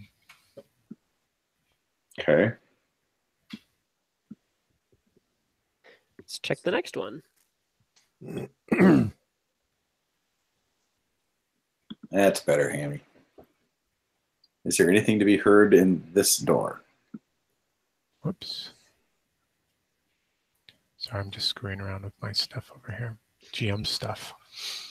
Secret Don't GM. trouble yourselves with that. Which door are you going to? The one The just one south. directly south of you. Yeah. Don't look behind the curtain. And I rolled a 20 to see if there's anything to hear. No, you don't hear anything there, and you're certain of it. And guess we're going to open the door. Okay. See, Mike, we can't go past it until he actually opens the door, and now we can move the figure in. So this is another 20 by 20 room, and there is the same bed frame inside the room, but it's been smashed and splintered into pieces. And near there, you can see this, what Garrett immediately recognizes as a shed snake skin. But it's 20 feet long, and the room is like kind of just littered with small bones. Fuck. Look up. Everyone, quick. So how tall is the ceiling? The ceilings are about 15 feet tall in this. Okay. This area, pretty much uniformly, and the doors are these very sturdy wooden doors. They're about 5 inches thick. Mm-hmm. Big planks and sort of bound with steel. Okay. Your quintessential dungeon door. Yeah. Upon hearing the wizard say, "Look up," Horace looks up. You don't see anything above you. Waiting. No to come out. snakes. No snakes waiting. Why to do come they have out. to be snakes? Asps, very dangerous. You go first. I'm going to listen to this door. Just going to leave the room, okay? And you're going to listen at that door. Go ahead. Hold on, guys. Mhm. Says Gib. So he goes over. So there's no any other exits to the room, right? No other exits. No. Okay. Gib's going to go into the room very carefully and take a piece of the skin, taking a piece of the discarded. Okay. Yeah. Kind of, you can tear off a portion of it. It's very brittle. And he's going to put it in his pouch. Okay. Go ahead and note that down on your character sheet. Mm-hmm. It's about maybe a small portion of it that you tore off is maybe like about a foot square, like a sheet of paper. Yeah. Is this for a find object? Potentially, but also for spells. Yeah. Okay. Okay, let's carry on. Excellent. Good thinking there, Gib. I'm going to listen at this door.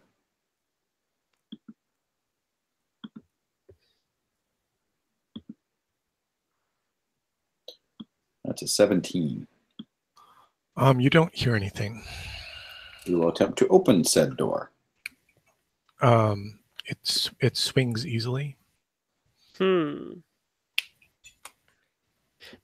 But it doesn't make a buzzing noise. Did either of these other doors squeak when we open them? No, not particularly. Okay. Sorry, guys, I forgot to track time on my side. You've been exploring this area for about an hour now. Lots of careful movement, stopping at doors, listening, that kind of stuff. Next about 2 o'clock. Correct. Is this just a little tiny room here? Yeah, you can. Looking into it, it's another 20 by 20 room, and it has that same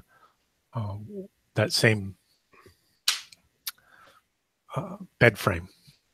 No mattress, just wooden slats. No giant snakeskin? No, but no giant snakeskin. All right, that's a plus. All right, check out the southern door here. Well, as we come to this door, what is it that we're seeing over there in front To of the us? west, there's Bars. a portcullis that bars your way. Okay. But see how you can kind of see through it? Yeah. You hear nothing. We attempt to open the door. And the door opens, And again, it is another 20 by 20 room with that same type of bed frame, but no other features. Do we want to go force that upper door? We can if you want. Might have to. Do we see anything on this side showing us way to open the portcullis? Looking through there, no, you don't see anything. It just sort of opens up into a larger chamber as far as your light can extend. And does there look like there's any type of mechanism on the walls nearby that, as best we can tell? Not that you can see from where you are. So certainly nothing on our side. Correct. Okay. Well, if we want, we can go back to the other door and see if give it a shove or two. Or we can go. That was the one that made noise. No, the one that made noise is we're in a hallway, and just north of there it is, pinged it. That's the door that was buzzing. So we should probably check that out. I just was nervous. Okay. I have one hand at the moment. Which, by the way, Aaron, I put my bow away because I don't think I can use it at the moment. Yeah. You want to hand the bow over to Horace? No problem, but I think a bow is not something I can use right now. You could try to use it. I mean, but it would be at a significant penalty. Okay, well, if I had to, but yeah, I'm just thinking, trying to role play it. So she's got sword and shield. Do you want one of the other characters to hold the bow? Well, if you could use a bow, but Hammy's got a crossbow. I don't have any ranged weapons, so. Can you use one? Of course I can use one. I'm a warrior. Oh, that's right. Horace is. Sure. Cool. So this door is, again, it won't budge when you attempt to open it, and it doesn't even shake in, move in its frame at all. I mean, it's like rigid. It's almost like there's something blocking it completely on the other side. I think we should go up the hall a little further and check that southern door, this southern door, and see if it links up with that one. There's got to be a portcullis operational thing somewhere. All right, should we open this one, gentlemen? Do we want? Yeah. Alrighty. Alrighty then. Yummy.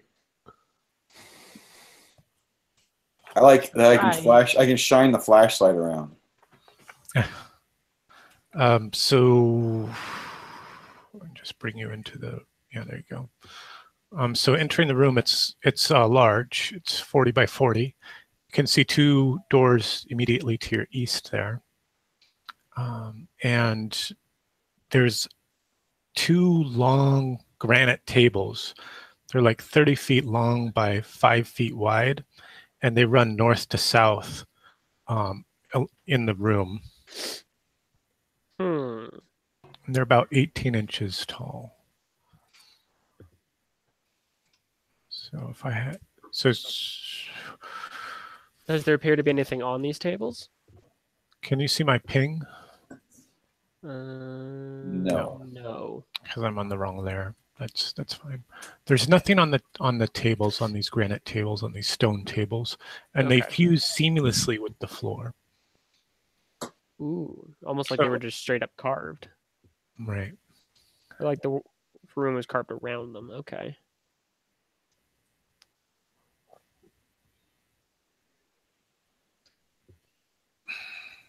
So I'm going to suggest if we're going to take a look at the door, we go to the left or the topmost of the two right ones.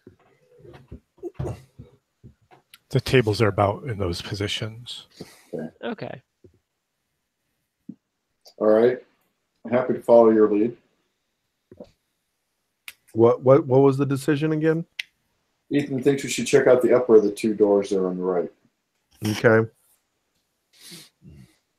Less likely for really, really bad stuff because of the smaller space. Listening. Right. Okay.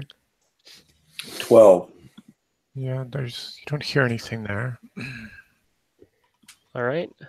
Shall we push the door open or try to push the door open? Sure, yeah, that door opens smoothly. Okay. And it's just like a small, looks like it could have been a storage room at one time, but it's bare. Hmm. Okay. All right. Next door. Definitely nothing to hear. Oh no. And this room is, again, another 10 by 10 room, very similar to its counterpart. Okay. Barren, Do we need an elf of to any search for features secret? or... Do we need an elf to search for secret doors, or are we capable of doing it? You can search for secret doors. Elves just have an opportunity to find them more readily. Sense them automatically. Oh, okay. Well, yes, we would like to check the top one first, and then the second one for secret doors. Oh, you're going to check both these rooms for secret doors? Mm-hmm. Okay, I'm going to make a GM roll.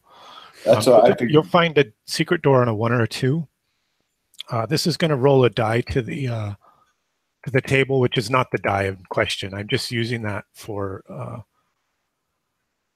effect. So you search the northern room first and find nothing. And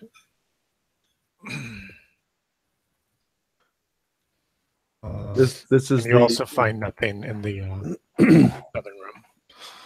These are the rooms directly in front, the small ones, the little Yes. tiny ones. Mm-hmm. Yeah. Okay. I wonder if we should go try and knock that door in out there, but So my guess is the door that we're in front of now is probably leading to a kitchen or food preparation area of some kind. Based on the layout, with this being some sort of dining hall. well, yeah.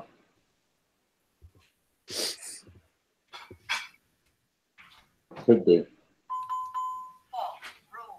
Did you want to go through this southern door? Or? We're going to listen first, then go through. 11. Maybe. I can't tell. Can't tell. Was that a footstep or was that you moving, Horace? Yes, we're going to try and go through the southern door. Okay. It is open. And it leads out into a hallway. Oh, more of that these hallways. runs off to the east there.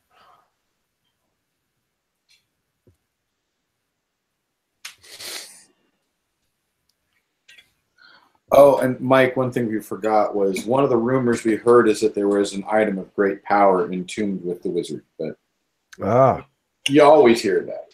Gib touches his fingers together in a happy looking way. Yeah, I figured that would appeal to you.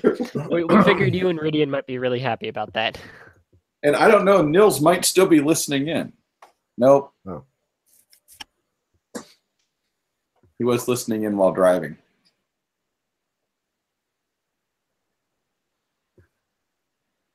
Well, gentlemen, should we go back and force that other door or go do that later?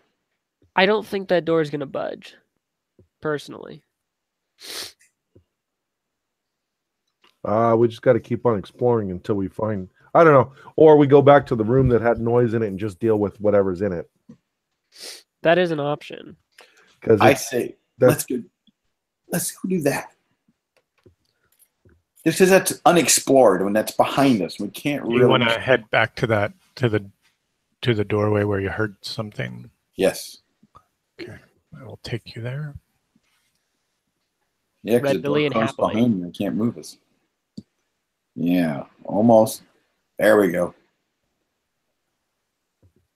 Almost with too much glee. So you're back at the door where you heard the, and you can still hear that buzzing and clicking.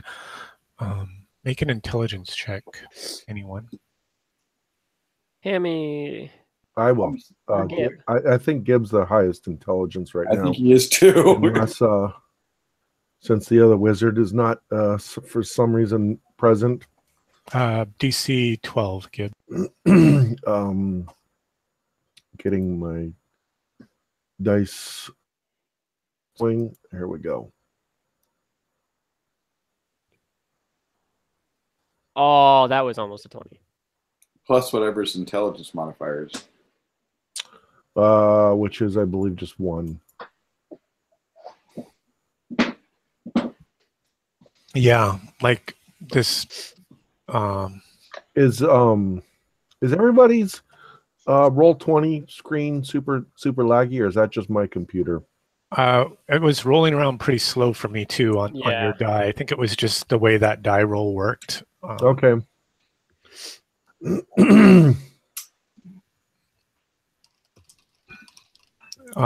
Yeah, so you just hear this buzzing and this weird clicking noises. The buzzing definitely sounds like insect buzzing. So Gibb says, wouldn't priestess, does this sound like a natural thing to you or an unnatural thing? Says Gibb. Well, it sounds like insects, but it sounds like a lot of insects.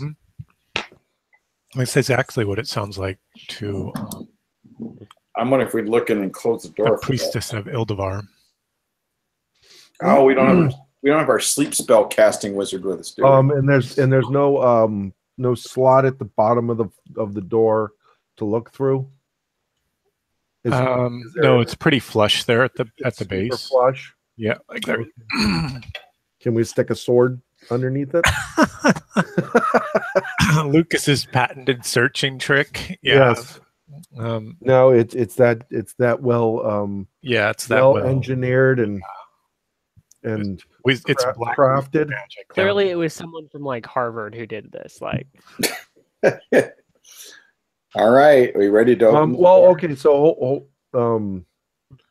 we could go for a surprise attack, or we could beat on the door and see if that changes anything to. Like if it agitates them or something. I think we should open the door because okay, yeah. If we beat on the door, then they know we're here. But if we open the door and don't like what we can see, we can close it. Right? That's true. Okay, and so this would be a good place for Gibb to be with his hand ready. Which way does the door open? Or in other words, does the door open? Does it look like it opens out or swing in and out? I'll tell you just a minute. It pushes in. This door pushes in. It pushes in. Okay. And does it hinge to the right, or is the hinge on the right, or the hinges on the left? I'll tell you. It's on the left. Okay. Oh, so wait, flaming sorry, hands already? make that the right. Oh, it's hinged on the right. Okay, so Gibb will position himself so that he's able to get his hand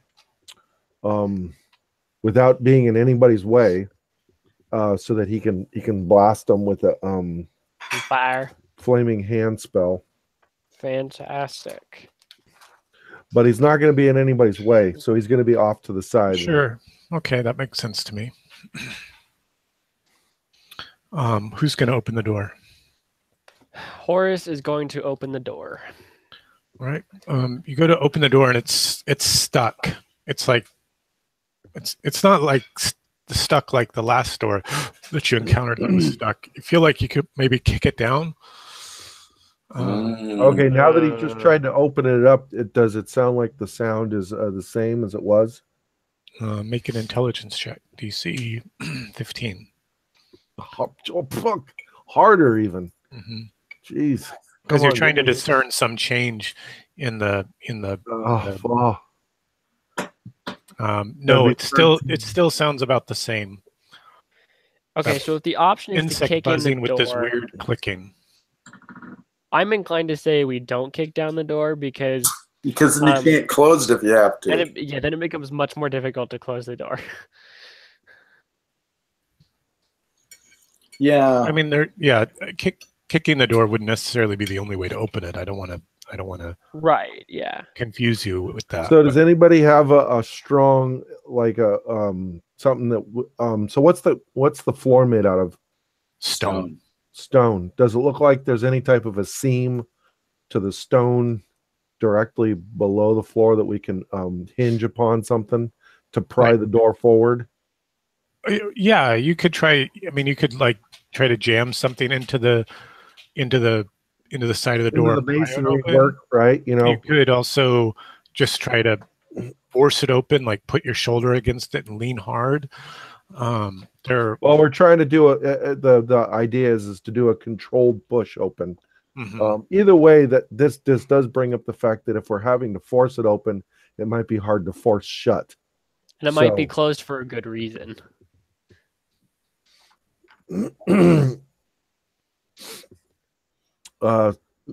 Gibbs still has the sneaky suspicion that he shares with that this is probably where we need to go. As with many things, there's very little to be gained where it's easy to go. Yeah. Well, the other thing is there were some bloody footprints back over here in this room, which were leading towards this south door, if I remember right? Well, the bloody handprints from the wall, like they slapped when they came in. We saw footprints that led to that southern door, yes. And we haven't explored that door yet? No, but the hallway we entered to the other door seemed to attach to it. Coming from the back then. Yeah, that would be that's an astute observation. Yeah, let's if with the reluctancy of the warrior wanting to bust the door open and happen to fly in, and we shut the door on him out of panic. Horace is grateful for your consideration in the matter. And we also have another door to the east that we haven't checked out yet, Mike. Yeah. Well, let's. I don't know. Gibbs up for continuing the exploration down that thin corridor. Yeah, that that sounds like a good idea.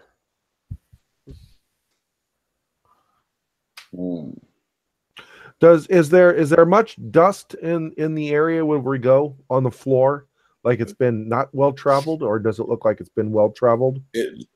In the entryway, there was a bit of dust, but it's definitely not too dusty down here. Like you were able to make out some of those tracks, like coming down the stairs through the entryway, but haven't seen. You're not leaving tracks in the floor. So it appears well traveled is maybe the best way to describe it. Interesting. Okay.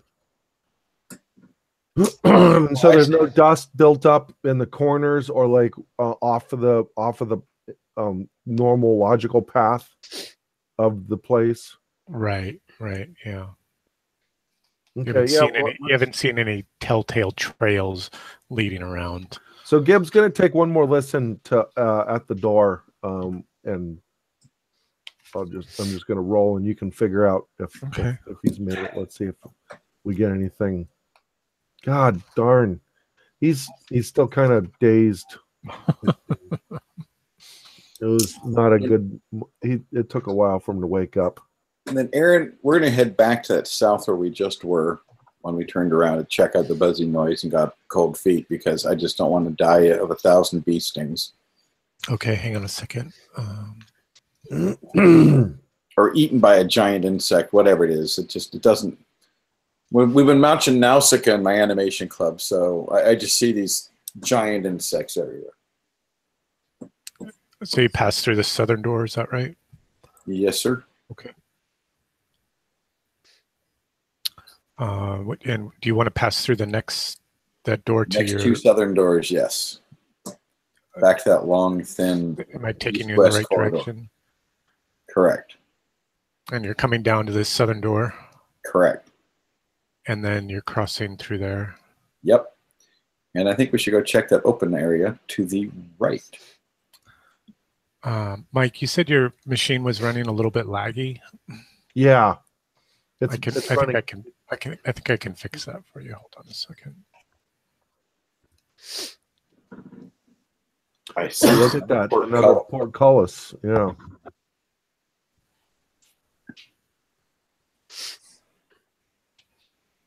Let's see here. Whoops. What am I doing? I don't know. You're the GM. If you don't know what you're doing, we're all in trouble. Yeah. All right, cool. I was just making sure that we had the right stuff happening. Who's carrying the torches? Garrett? Yeah, Garrett's currently carrying the lantern. Okay. Because torches would give us a different lighting effect. Mm-hmm. And Garrett has several flasks of oil with him as well. We tried to stock up on some supplies. The villagers like us quite a bit. You guys can travel south through. That's like an open archway. It doesn't impede your movement. It shouldn't impede your movement. Gibbs gonna very quickly peek, not with traveling, but gonna look down to the west side, just to just to make sure that nothing's. Yeah, you can all see around you 360 degrees, and the light will light up for you that way. Yeah, I say we explore down that way first, because we've got just the portcullis. At the same time, though, is there any type of mechanism that looks like it's for that portcullis as well? You haven't seen one, no.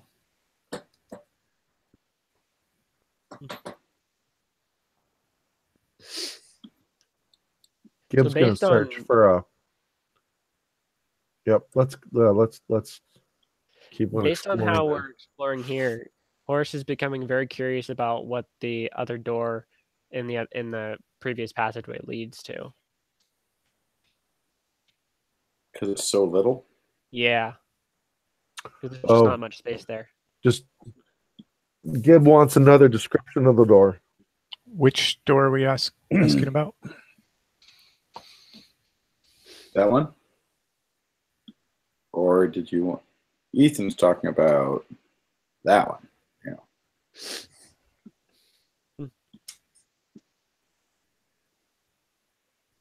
That's weird. You shouldn't have been able to cross that way. Oh, you went up through the passageway. Mm-hmm. Oh, sorry. Is that a dead end that we came to back there? No, it's a curve. It wraps around. I say we explore that first door there and then continue on that way. I'm rolling great listening rolls. When it's silent, anyway.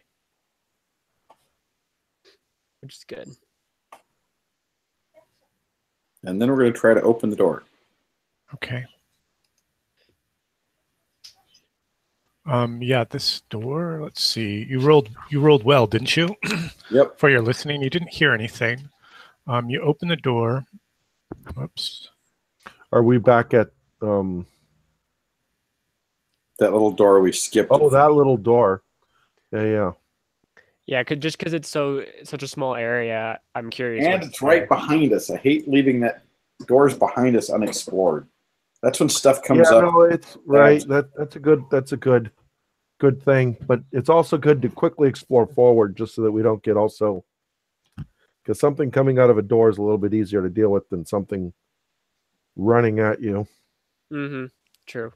Was this apparently empty?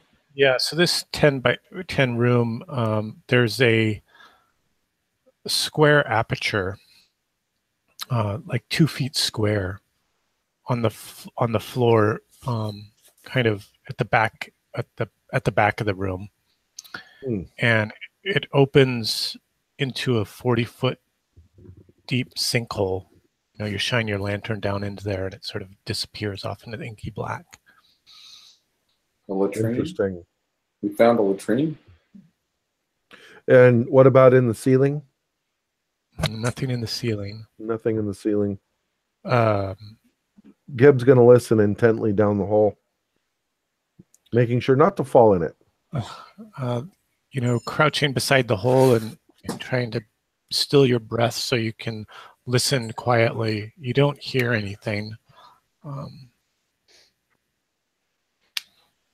don't hear anything. Your companion breathing down your neck. I think we found the latrine.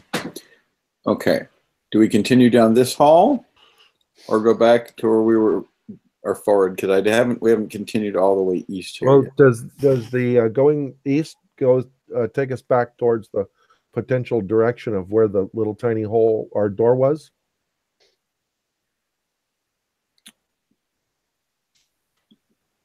I don't know. The little tiny hole and door. Door. I meant to say door instead of hole. Well, That the warrior just spoke of.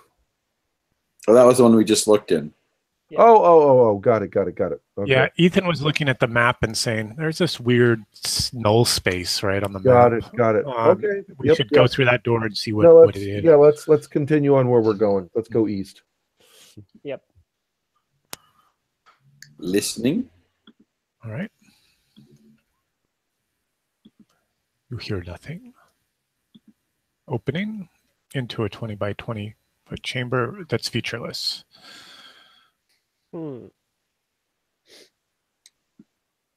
Listening. Ooh. You hear nothing. It's a nice, quiet place. We're gonna open the door quietly. There's some room to this one. Whoa. What the hell are those things? They're alcoves. Did he go on about the alcoves? Yes, he did. Let me just give you, there are some features to be noted in this room. Oh, that's not a good sign. Let me note them for you. Let's see, that is, sorry, just grabbing my notes.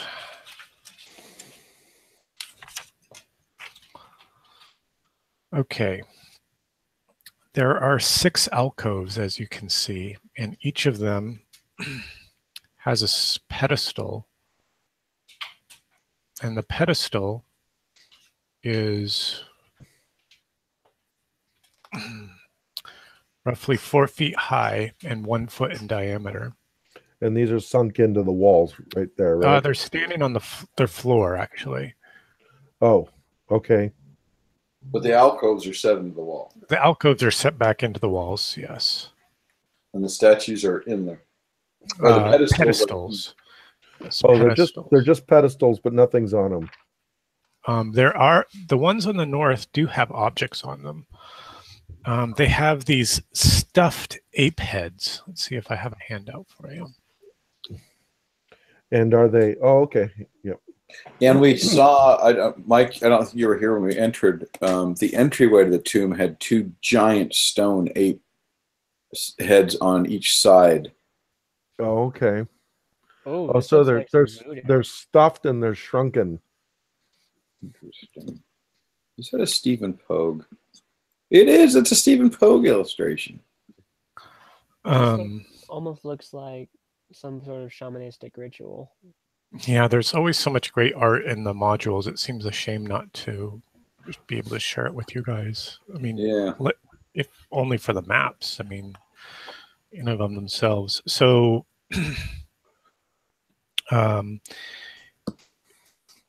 yeah. So these severed ape heads are like stuffed and preserved. You can see their eyes and mouths and nose are all stitched closed, and there's these big incisions on the craniums on their skulls. You know, parts that have been shaved away and like cut through.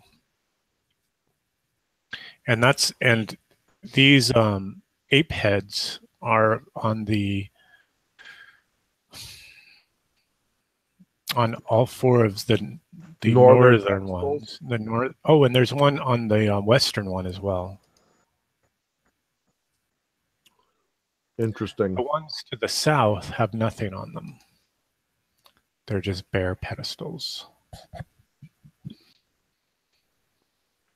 Do the pedestals look like they're sunk into the ground, or do they look like they just merely sit on top of the on the ground, on the masonry? Yeah.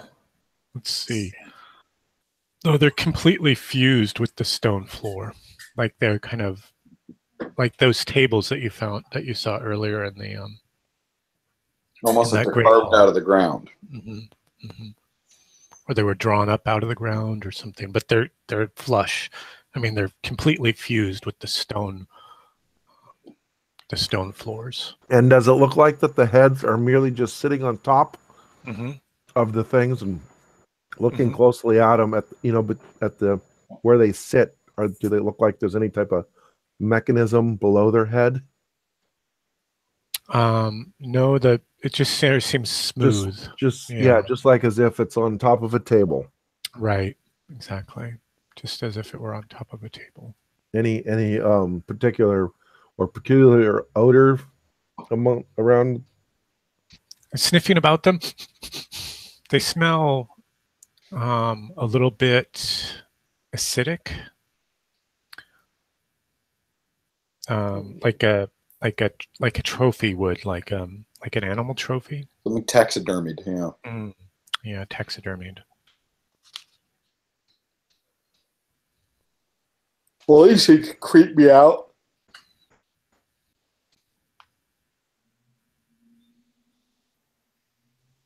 Does Gib feel anything magical about him?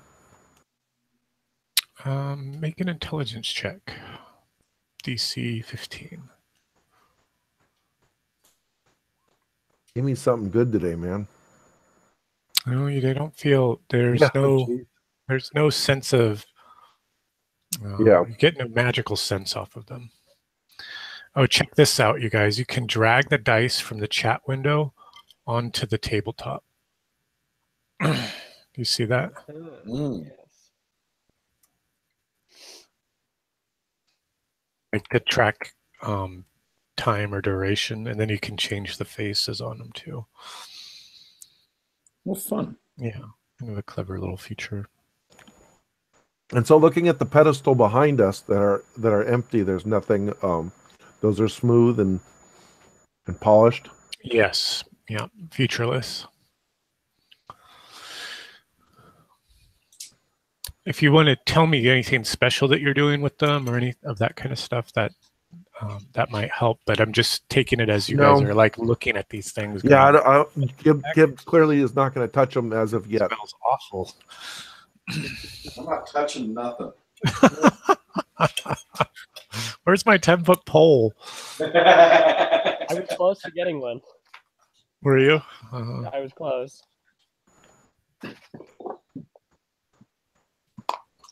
I say we listen at the next door. What about the going east? I mean west. What was at the? Oh, was that another? That was another sunken area, right? Got it. Yeah, let's listen. Let's go for it.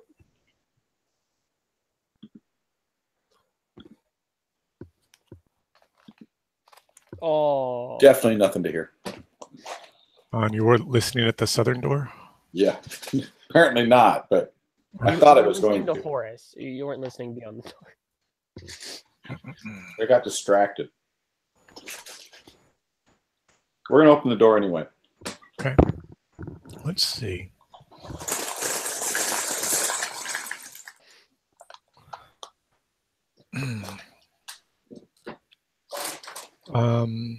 Garrett, make an intelligence check. DC 8.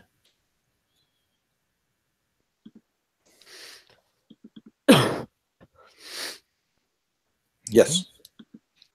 Yeah, so this room is roughly 30 by 30, and you can see a passageway running off there to the south. And there are many large snake droppings, like these 4-foot long liquid-like poops with these whitish caps. And they're up here in the northeast corner. Here. Well, there's no snake that was ever going to bother us near here. We've fought some pretty big snakes. Yep, and we've lost many a character to a snake. Good point. Yeah, but at least it's not a crocodile. But we beat the crocodiles without dying.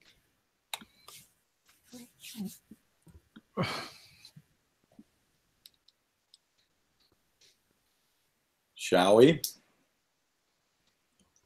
Yes, I think we need to keep going. I don't think we want to poke around the droppings. That's you know. Does anybody have a long sword? Well, I've got a sword. Gibbs got a sword. Horse has a long sword. So, does it look like there's any substance to the? There was like there might be some,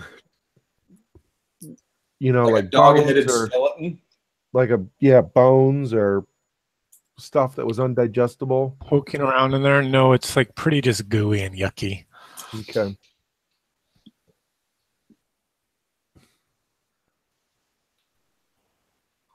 We're listening especially close for slithering sounds. You haven't heard any of that. You can make a check, a hear noise, a listen roll if you like.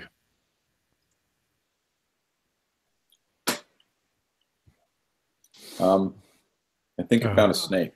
Okay. Yeah, you found a giant snake. Let's see here. I'm on the wrong layer.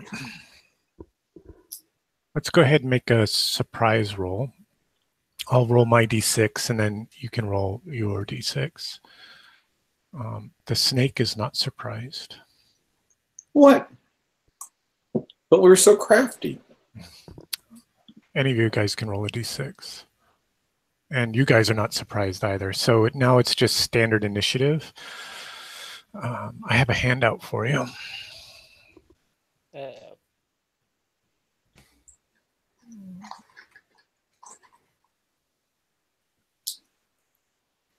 Oops.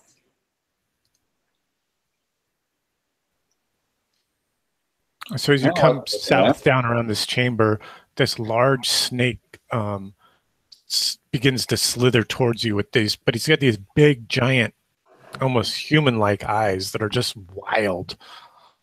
And it comes lunging out of the darkness at you. Let's see, that's interesting. I'd like to cast a spell after we roll initiative. Do you want to cast a spell before we roll initiative? Or? Yes.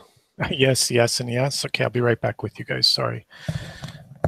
Yeah. I'm gonna step away really quickly to be right back. Don't leave me alone with the snake, Ethan. Yeah.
I love you too.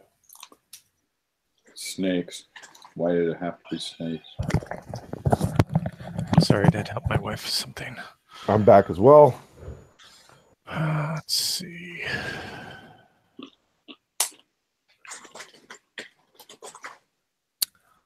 Beat a 19. What?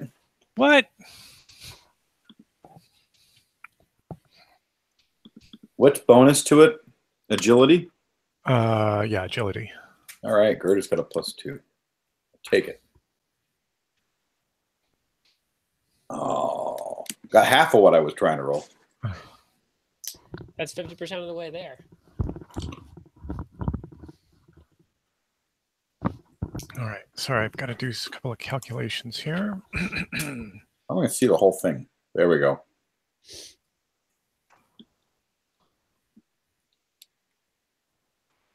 All right. It dashes forward at you, and strikes out at, there are 5 of you, right? Mm-hmm. Yep. 2 for Horace, 2 for Peter, and 1 for Mike. Yeah, but Gerda and Horace in front. Let's see, oh, that's right. But you're kind of all down in this area, so That's fine. I think you're right, Peter. Gib and Horace are in front, correct? No, Not Gerda. Gib. Oh, Gerda and Horace. I'm not going to put Gib in front. Sorry, I got confused with my G names. Yeah, so you 2 are in front.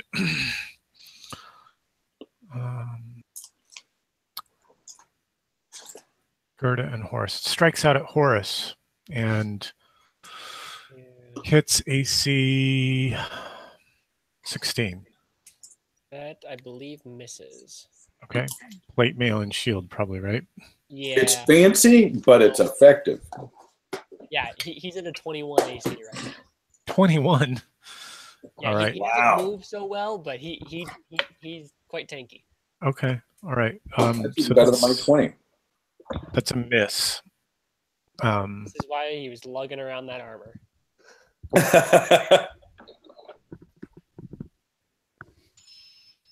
All right. You guys can make your attacks and cast your spells. Spellcasters want to do their thing first. After you, Gib. Mike, you might be on mute. Yeah. You might be away. He's gonna yeah, flaming hands. Let's do it.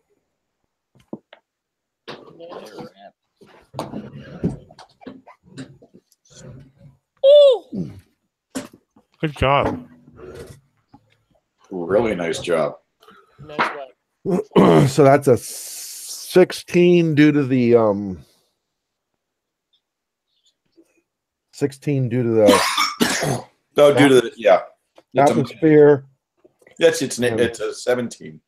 But it's let me see, level 4, so it's 1, 2, 3, 4. So then it's a +5, so then that's a 21, right? Yep. Sounds right.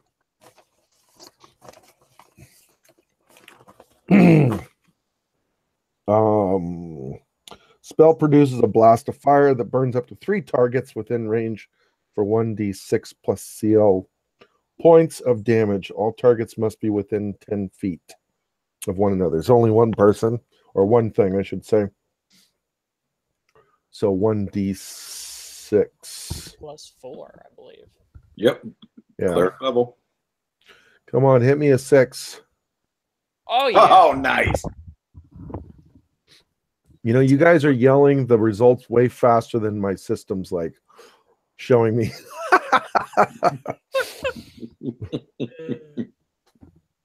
Okay, so 10 points. And then Gib backs away to redo his next casting thoughts.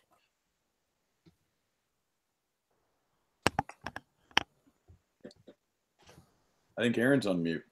Aaron? Or he's gone. The snake got him. Yeah.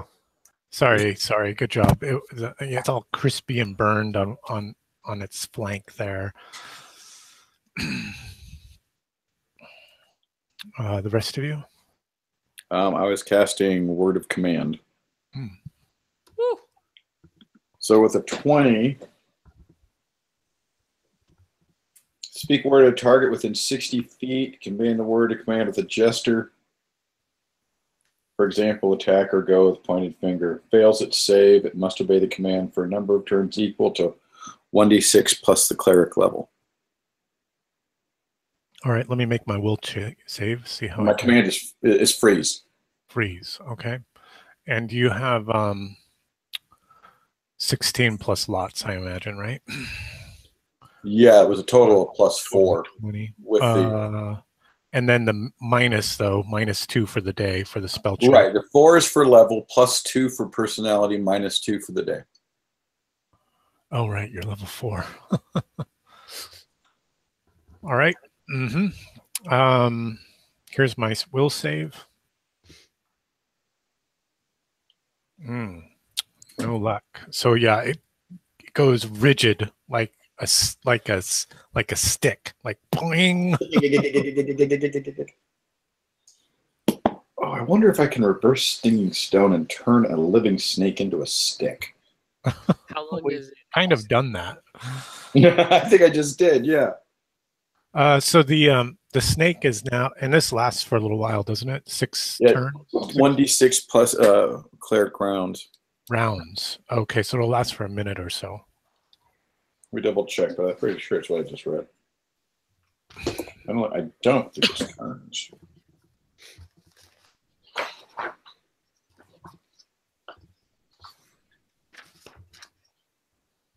turns? 20 is Turns. turns. Yeah, turns equal to 1d6 plus a cleric level. So 8 turns. 8 turns. 80 minutes. So all along this south wall are these runes carved into the wall itself, and they're glowing faintly, this sort of pinkish orange. It's kind of pinky. They sort of fade between pink and orange. Were they glowing before they casted spells? You don't know. We didn't notice. We just saw the snake, which we killed while it's frozen. By the way, tends to be a priority. Takes his sword and just hacks it. Yeah, so you dispatch it quite easily. A clean, humane death. Well, I wouldn't say humane. Yeah, you cut its head off. It's simple. We're polite. Can I read? Can Gib? Not I. Well, maybe Gerda, but can Gib read the runes? One of you can try to read the runes, sure. Which one if we recognize them? I only have an intelligence of 12. We should both try. Mm-hmm.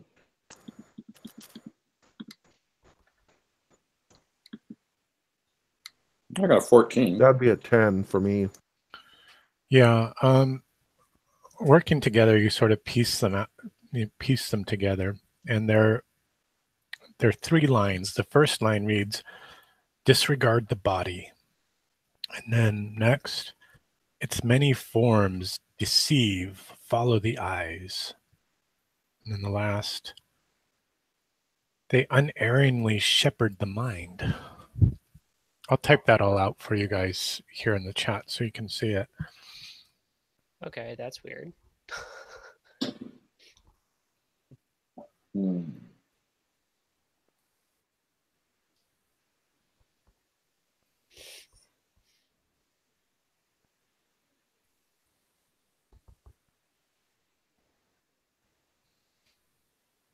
Okay.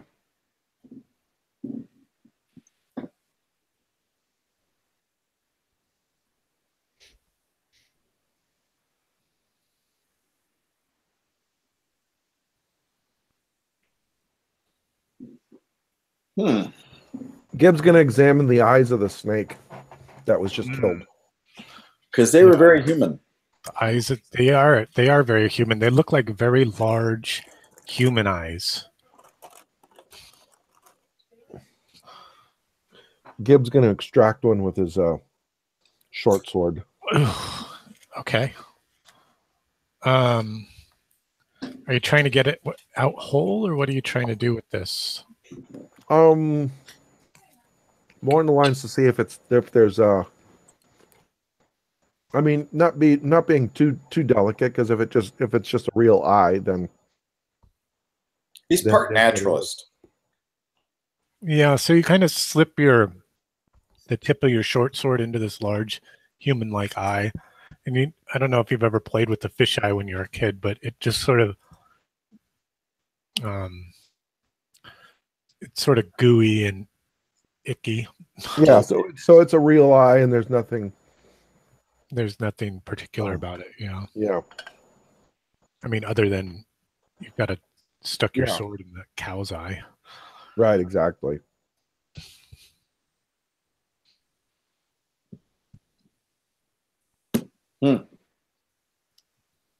All right. We should probably try and save that chat into our handouts just so we have it. Well, the Good thing is idea. that the monkey heads are back there. They don't have any eyes, Oh, you can. and the rest of the body and the bodies are gone. You can copy and paste that text into your character sheet. Like there's like a little bio section on your character sheet where you can take notes and stuff. So when we're gonna go back past the monkeys, are they facing in any particular direction? They're facing out into the hallway. They're all Like, facing so out if you're the hallway. standing in front of the pedestal looking into the alcove, it would be like looking at your stomach. Okay. I'm going to suggest we go through this door up here to the north. The northern door. I can never add anything to bio. I just added a picture. That's all it's ever let me add. Oh, maybe I go to edit. Edit, yeah. You need to click edit, and then you can. Well, it gives me name. That's all I can change there. Let me check your character sheet. What's going on with that? For Gerda? Yeah. So Gib wants to go look at the monkey heads again. If you scroll down, you can add bio and info. Oh, I see. It's underneath everything. There we go. Thank you. You guys are going to the northern door, is that right? Well, Gib wanted to look at the monkey heads again. Oh, okay, back here. Before we go explore the northern door. Sure. You have a handout of exactly what those monkey heads look like sitting on the pedestal. Horace takes a step back while Gib starts looking at it. We are not touching things. So literally like where the yellow mark is right now that's sitting there. Yeah. The monkey would be, if it had eyes, would be looking at the door. Right? This one here, yes, it would be looking directly at the door. Oh, and something that you now noticed as you're like checking these alcoves again is this one directly to the west looks like it's in a leather sack. It's the same size as the monkey heads themselves, but it's like in a bag, sitting on the pedestal. One of these things is not like the other. One of these things just doesn't belong.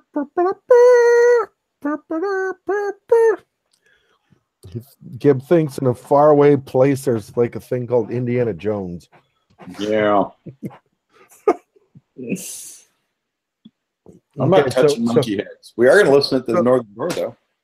No. Gib's going to examine the bag on the pedestal. Horace is taking several steps back away from Gib.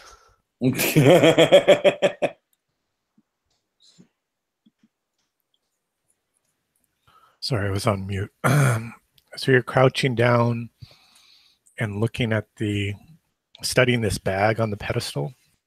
Is that what you're doing? Yeah.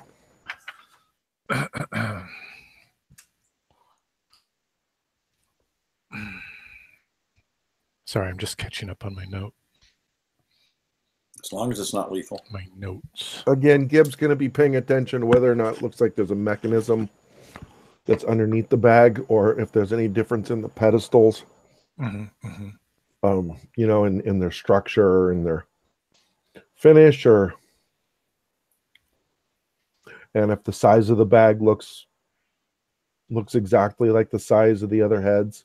It is exactly the size of the other heads, just encased in a bag.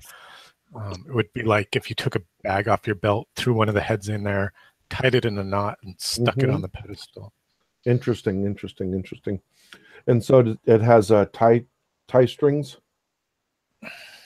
It's like it's weirdly knotted or tied or something at the top. It's almost ritualistically tied.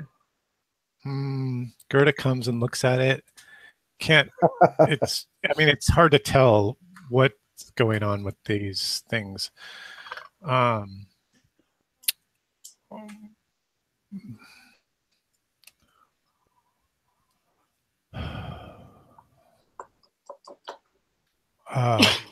Yeah, you can't.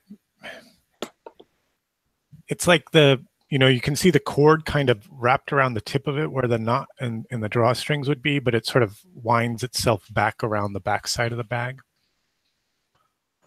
So I don't see Sort of the invites you to not touch it. What's that? And it invites you to not touch it. That's what I. So the tie string ends are not visible. They're not. They're like they looks behind the bag. Interesting. Can one is the reliefs into the wall like tall enough that like Geb could stand up on his tiptoes and try to look behind the bag without displacing himself into that area or even coming close to touching the bag? Sure. So you're trying to like kind of get up above it and Yeah, look see over where those strings backside end. of it. Yep. Just looking at any peculiarity to the whole. All right. So you're like craning your neck and your head over the top of the bag, trying to figure out what's, and then you think you can see, yes, there are the threads dangling down, but no. And this thing unwraps itself and lunges at your face.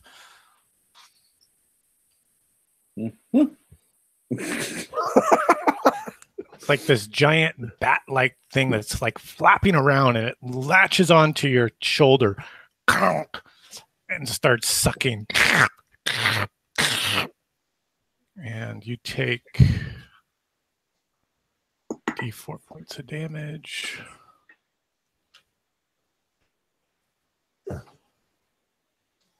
Oh crap! What just happened? Got attacked by a polymorph. You take 2 points of damage, and it like draws itself off of you and starts flapping around like wild, like some sort of deranged bat. It's like some sort of cross between a I bull. want to stab it with my sword. Okay. And Handy wants to shoot it.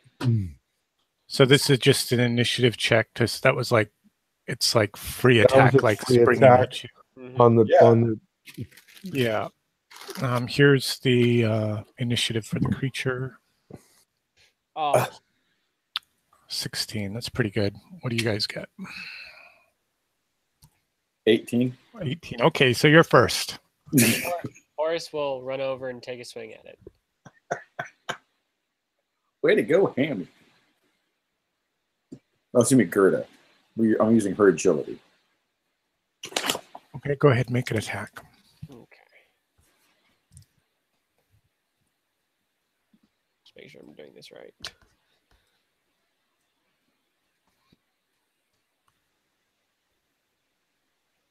Oh, that's a hit. How much damage did you do? It's going to be a D8 plus the 5. So, 13. 13. Oh, yeah. Tell us what happens. Show us what happens when you strike this thing with the killing blow. So as the creatures come over and hit and Gib, Horace sees it. As he's turning his head, he sees it, and he just runs over, takes his sword, and just takes it straight through this creature's head. You can see the tip of his sword blade just sticking out of the head. Okay. Brains kind of floating around on the end of the blade. Okay. Okay, yep. I'm going to try to heal Gib.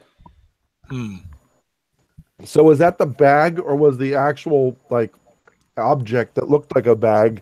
Yeah, Was when the you're creature? like looking at this creature, it's like this flying head thing with all these like tentacles and tendrils, like in the drawing that I shared with you. And the wings would look like a bag. And the wings were all kind of like wrapped around the head into like this bag-like shape.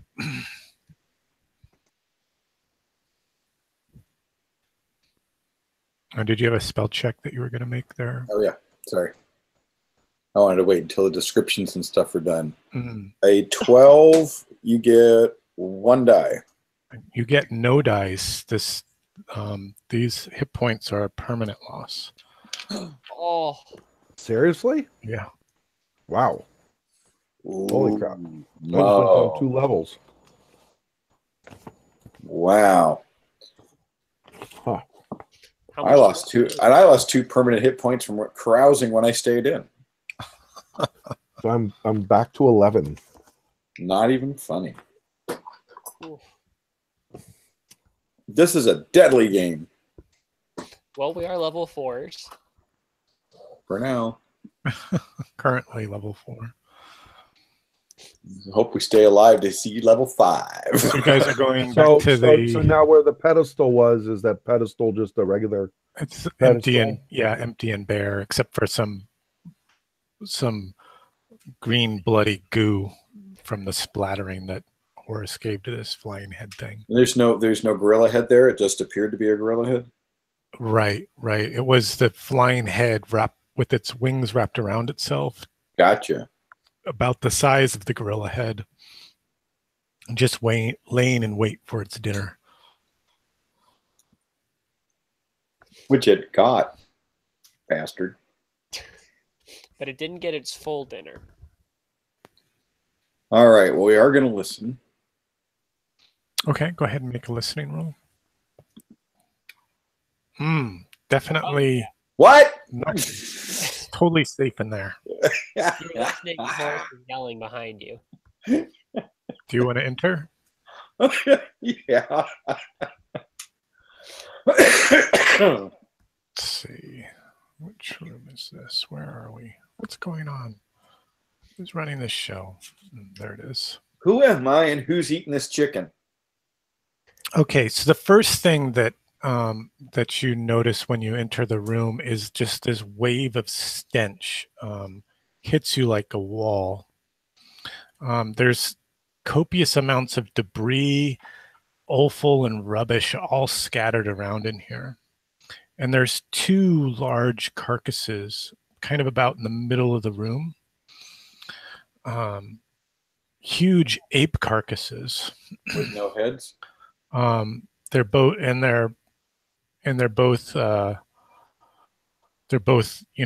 very ripe.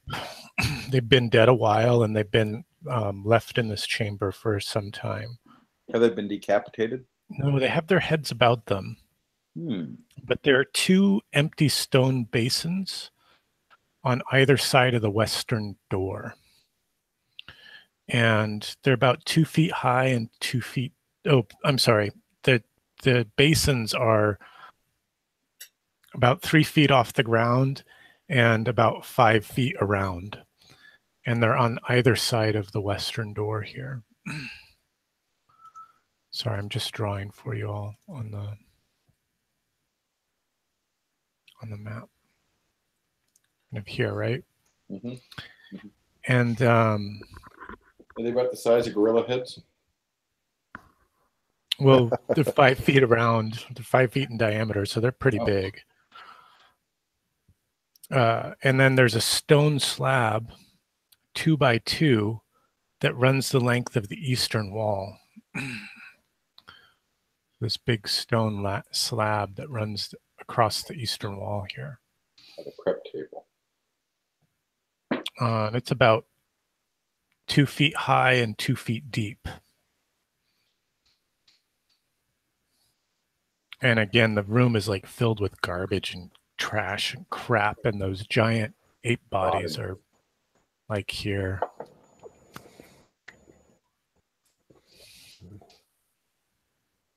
Should we check this northern door?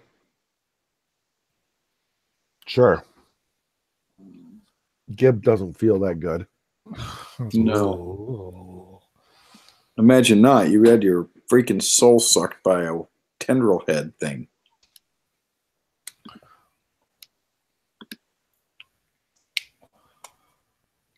$13. Mm-hmm. No, you don't hear anything there. We will be opening the door. Okay. It leads into a little, roughly 20 by 20 chamber that's featureless. And it's back at the entryway.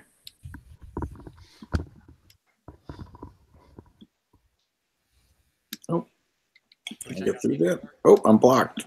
Did it close behind us? Yeah, it did close behind you. Coming back in, but I can move you. Okay. Because my We're not permissions locked aren't the same. Yeah, you're not locked out. So these are 5-foot urns or basins, like big stone bowls. Oh, bowls. Basins, They're not, bowls, like yeah. sinks. Okay, yeah. Right. Well, to me, a basin could be, yeah, you're right. Could just be like a, yeah. Okay, well, do we got to cut the heads off of these things with what the rune said and put them in these basins? I guess we want to examine this door also. Does this door look different? The door looks the same, similar to all the other doors that you've seen down here. Except the door with the buzzing and clicking noise appeared to be, it was like it'd been fashioned into a face. Right. It was like a big, like a big cranium with ears and jowls. Like that was the door frame. Okay. But the door would like make the face, but there was no face. It was just a wooden door. So the door that's to the north of us that we didn't open, how does that align with where we came into the place? Can you see the map on? Yeah. Mm-hmm. Those are the line to the stairs we came down.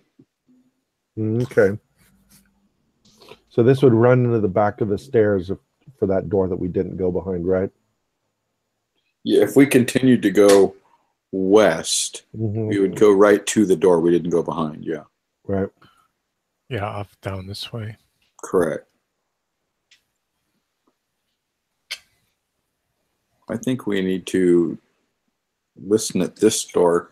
Do the basins have drains at the bottom of them? No, they're just big, like stone. Do they have any residue in them? Like a little, like some sort of chalky residue, but it's hard to tell exactly what it might be. But no dried blood. It's not like they need to be filled with blood. No, there's no bloody bits there. Could also be that it'd be something to build a fire in. I don't know, for light. Well, shall we try to open the door? I think we should listen and open the door, yes.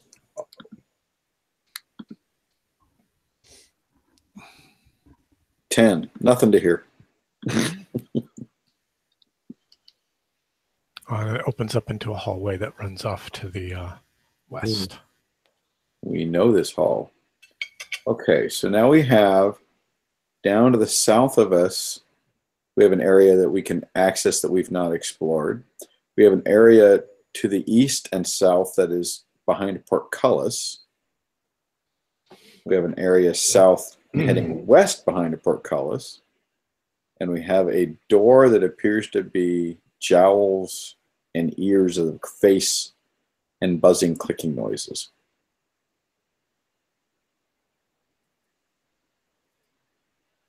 I'm wondering if we should just man up and open the damn door with the buzzy, clicking noises. Well, why don't we check out this particular room that we haven't yet as well first?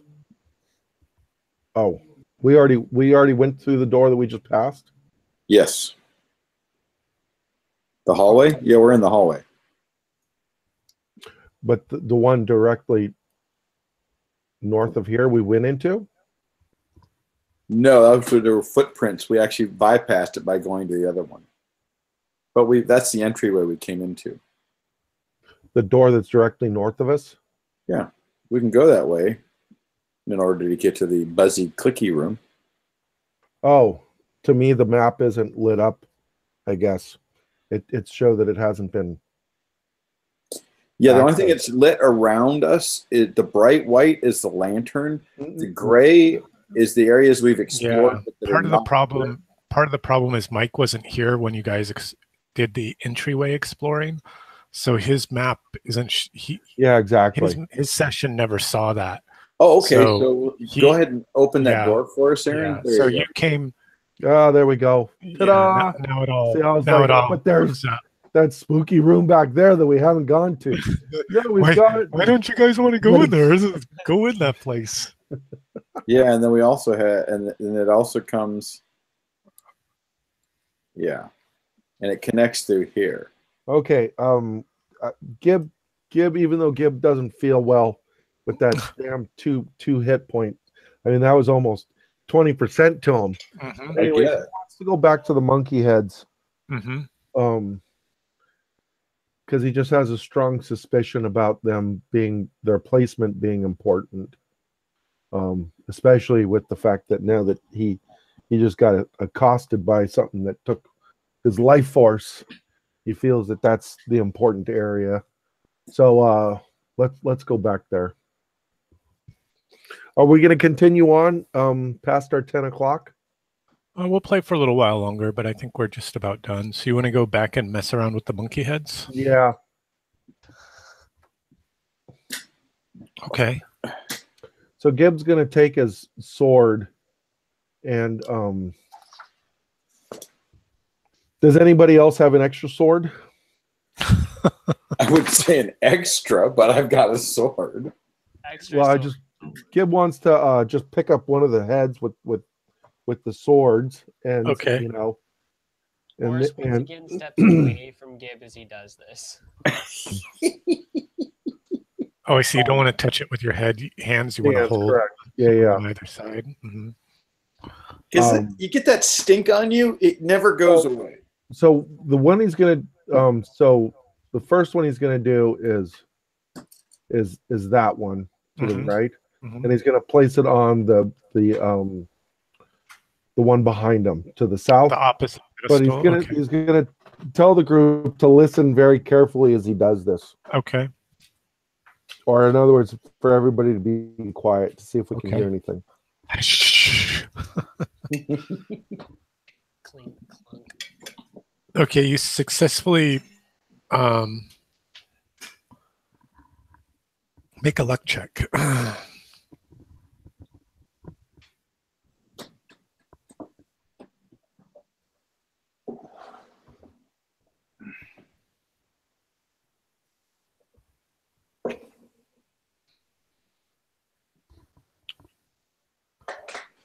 Are you still there, Mike?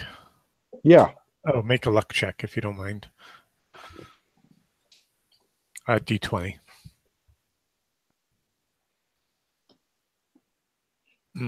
Is that less than your luck? Just made it. 14. Okay, so you're like carefully like got this thing squeezed between two blades, and you're trying to work it over there onto the next pedestal. Yeah. And it sort of slips, between the blades, and sort of lands on the southern pedestal. But I made my roll check. You did, and Oh. you hear a rattling, like something's rolling around inside the head itself. Mm.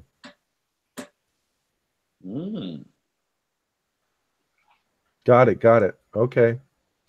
Does everybody else hear that? No, just you heard it. So Gibb says, "Huh? It sounds to be hollow, and maybe something in it." So Nothing good is ever in that. Maybe it's monkey breed. so how does it sound like it's hollow hard or hollow soft or like tinky or like metally or sloshy? I got you. No, it's like something thumped around on the inside of it. It's not a dry inside. It's not a hard sound that you heard. It's more like a soft thumping, and you only heard it because it sort of fell out of the grip between your the two blades, and it was sort of this jostling of the head when it landed on the pedestal. Right. Oh, okay. So and that thumping, you sort of heard it after the head first initially hit. Yeah. So it was delayed. So it was like Right. something. Okay, so Gibbs gonna take some cloth and wrap it around his mouth and nose, and then give the head a whack with his sword. Or no. What he's gonna do is he's gonna try to cut the head apart. So there was some sutured areas. Is that correct? There were some sutured areas. Yeah. So he's gonna slowly cut the sutures with his blade. All right. So you get the mouth sutures cut open a bit, and the mouth sort of gapes open, and then you're like looking for the next area to cut open, and sort of get through the eyes, and you can see that there's some sort of batting like stuffed in there, like padding, like cotton or wool sort of padding jammed into the head. And what about what about through the skull? Was there an entrance from the skull? You do the same, and you kind of cut into the head, and you can see that there's this kind of white batting. It's like almost like what a pillow would be stuffed with, if it wasn't feathers. So cotton or holofill. So he's gonna stick his sword in there and kind of like try to pry it out. Okay, it starts coming out in like these big tufts of this stuff, and it's sort of, and you get your, like the third or fourth dig that you're taking in there, your sword hits something, tink, tink, tink, tink. Can he try to pull that stuff out with the sword? That's whatever he's tinking into. Sure. Yeah, and you pry this rock out of the cranium, and it's a cerulean stone about the size of your fist. Looking for an image of it for you.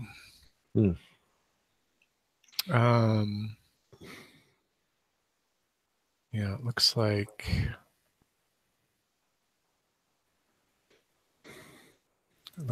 this.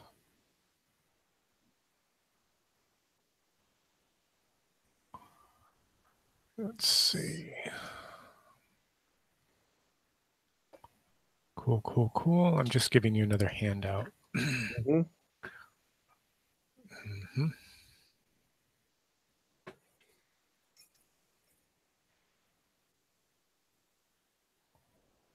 Cerulean.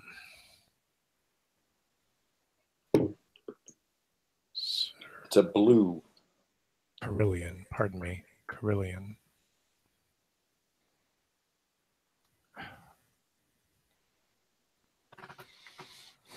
Carnelian.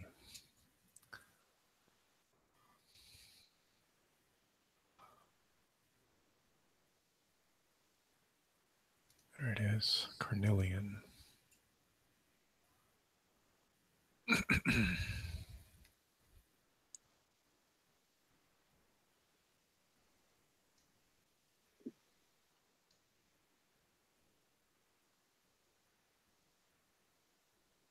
Carnelian. There it is. Show to players.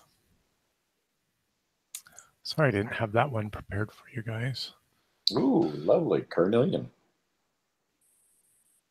And you figure it's probably worth 200 gold pieces. Oh, cool. Wow. That helps cover our expenses for having rekitted Garrett. Okay, so Gib will go and poke at the other skulls to see if they feel the same. Right. They do. You kind of know what you're looking for now. And You want Hammy to has chop little into all these other ones? These other two? Yes. Okay. Yeah, the rest of the party's eager and anxious, and they're, Gerda's working on one, or Hammy's working on one, and you've got the last Gert is one. still not touching nothing. Yeah, she's like pointing, gesturing at Hammy with their limp left wrist. And inside each of these other skulls is another one of these large carnelian stones. I'll make sure you guys write them down on your character sheets because I'm not tracking this stuff. And I don't do a Google Doc like you do. Yeah, however you guys want to do it. That's... So you said 3 carnelian stones worth 200 each. Mm-hmm. That's 200 gold. Mm-hmm. Well, now we can re-equip ourselves. Survive. Well, I think this is probably a pretty good place to stop. You guys have explored a little, sort of the entry of the dungeon. You fought a big snake. You got surprised by a giant flying head, and Garda got her hand chopped off. And put back on, I'm happy to say. Put back on. Yes. Kind of important detail. Yes. Do you want to leave the dungeon? Stay where you are? So we're having to. We're getting close to like when we're going to have to rest. Not necessarily. It's coming close to 5 p.m. now. Mhm. You've spent about you spent about 3 hours in the dungeon. Yeah, I'd say you spent. Yeah. Well, between Gibbs' soul suck and my hand suck, I think it actually wouldn't be a bad idea to leave at this point and camp a ways away. You want to camp on the outside of the dungeon area? I think that makes more sense than inside. Yeah, I agree. Okay.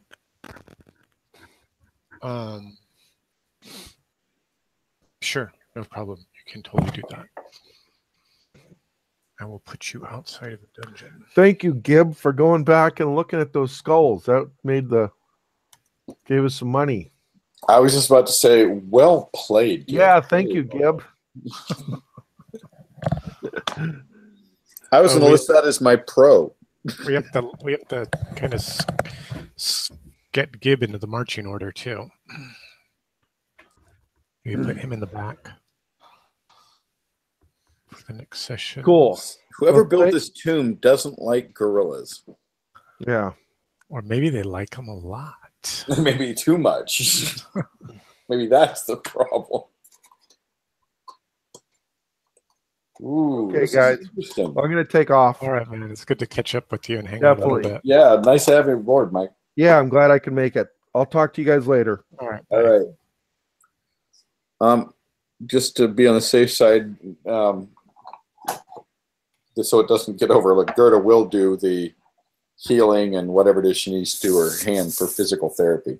Oh, okay. You guys are going to spend a whole day camping, right?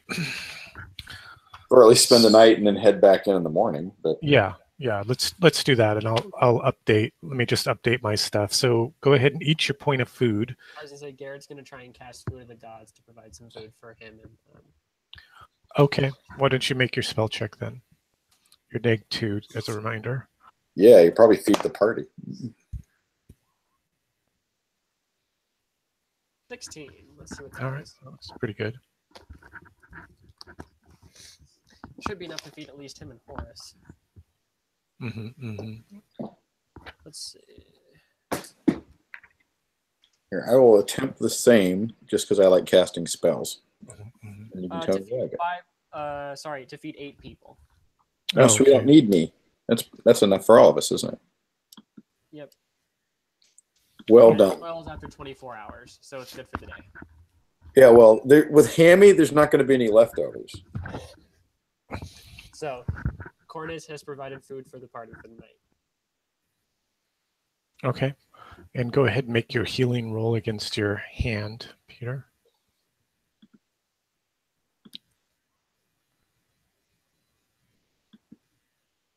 How many dice is that? That would be... Same alignment, that's 2 or 3. That would be 3. Okay. It's going to take you 20 dice to get any sort of functioning use back into your hand. And then even after that, you're not entirely certain how well it's going to operate. Hold on. So hand, I need 20 dice, and I just got 3, right? All right. But I do know what I am certain of is that it is now attached and it is still on me and not stuck in a hole in the ground. A hole in the wall. Yeah, I will take the partially functional as long as I can get to the point I can hold the bow again. Right. I mean, you notice your pinky starts twitching a little bit? That's right. Hey, look, you got your finger to move. Doesn't that make you happy? What?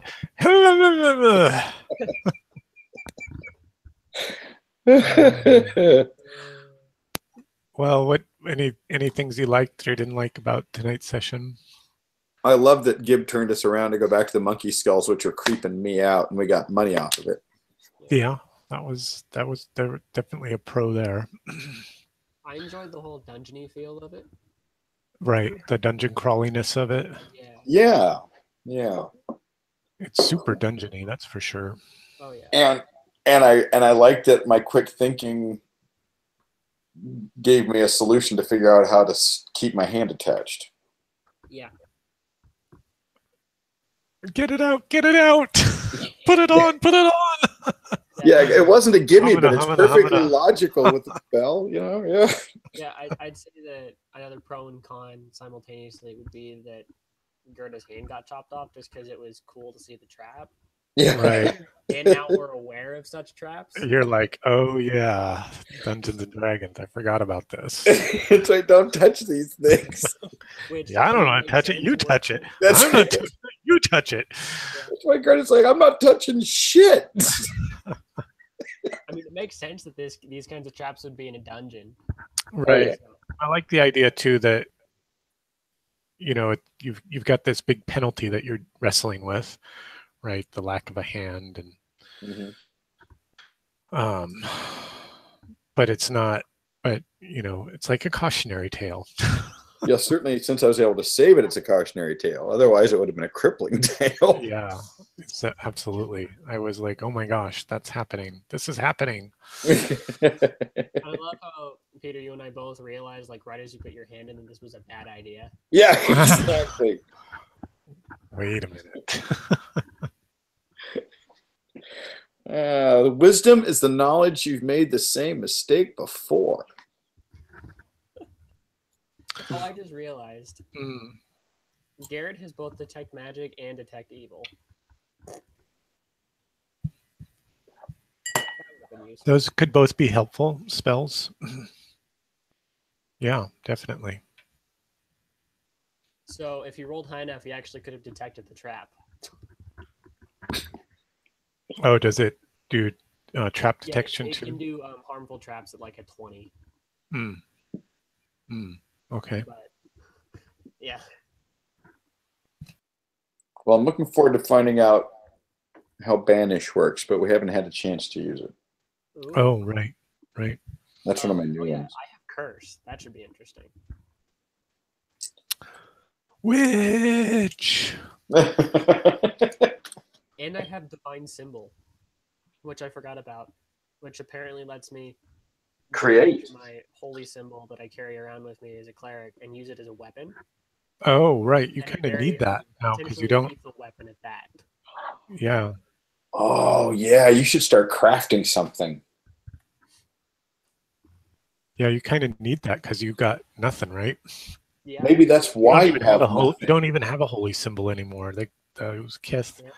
those Kith militia stole everything off of you.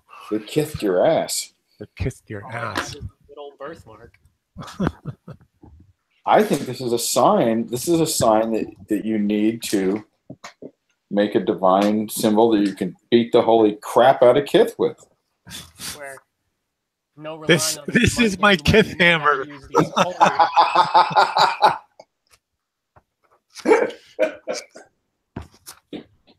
Well, guys, it was fun hanging out. Thanks for the game. Yeah, I I'm needed gonna it. hit Thanks, bed. guys. All right. Talk to you soon. I'll catch up with you. Bye. Mhm. Bye.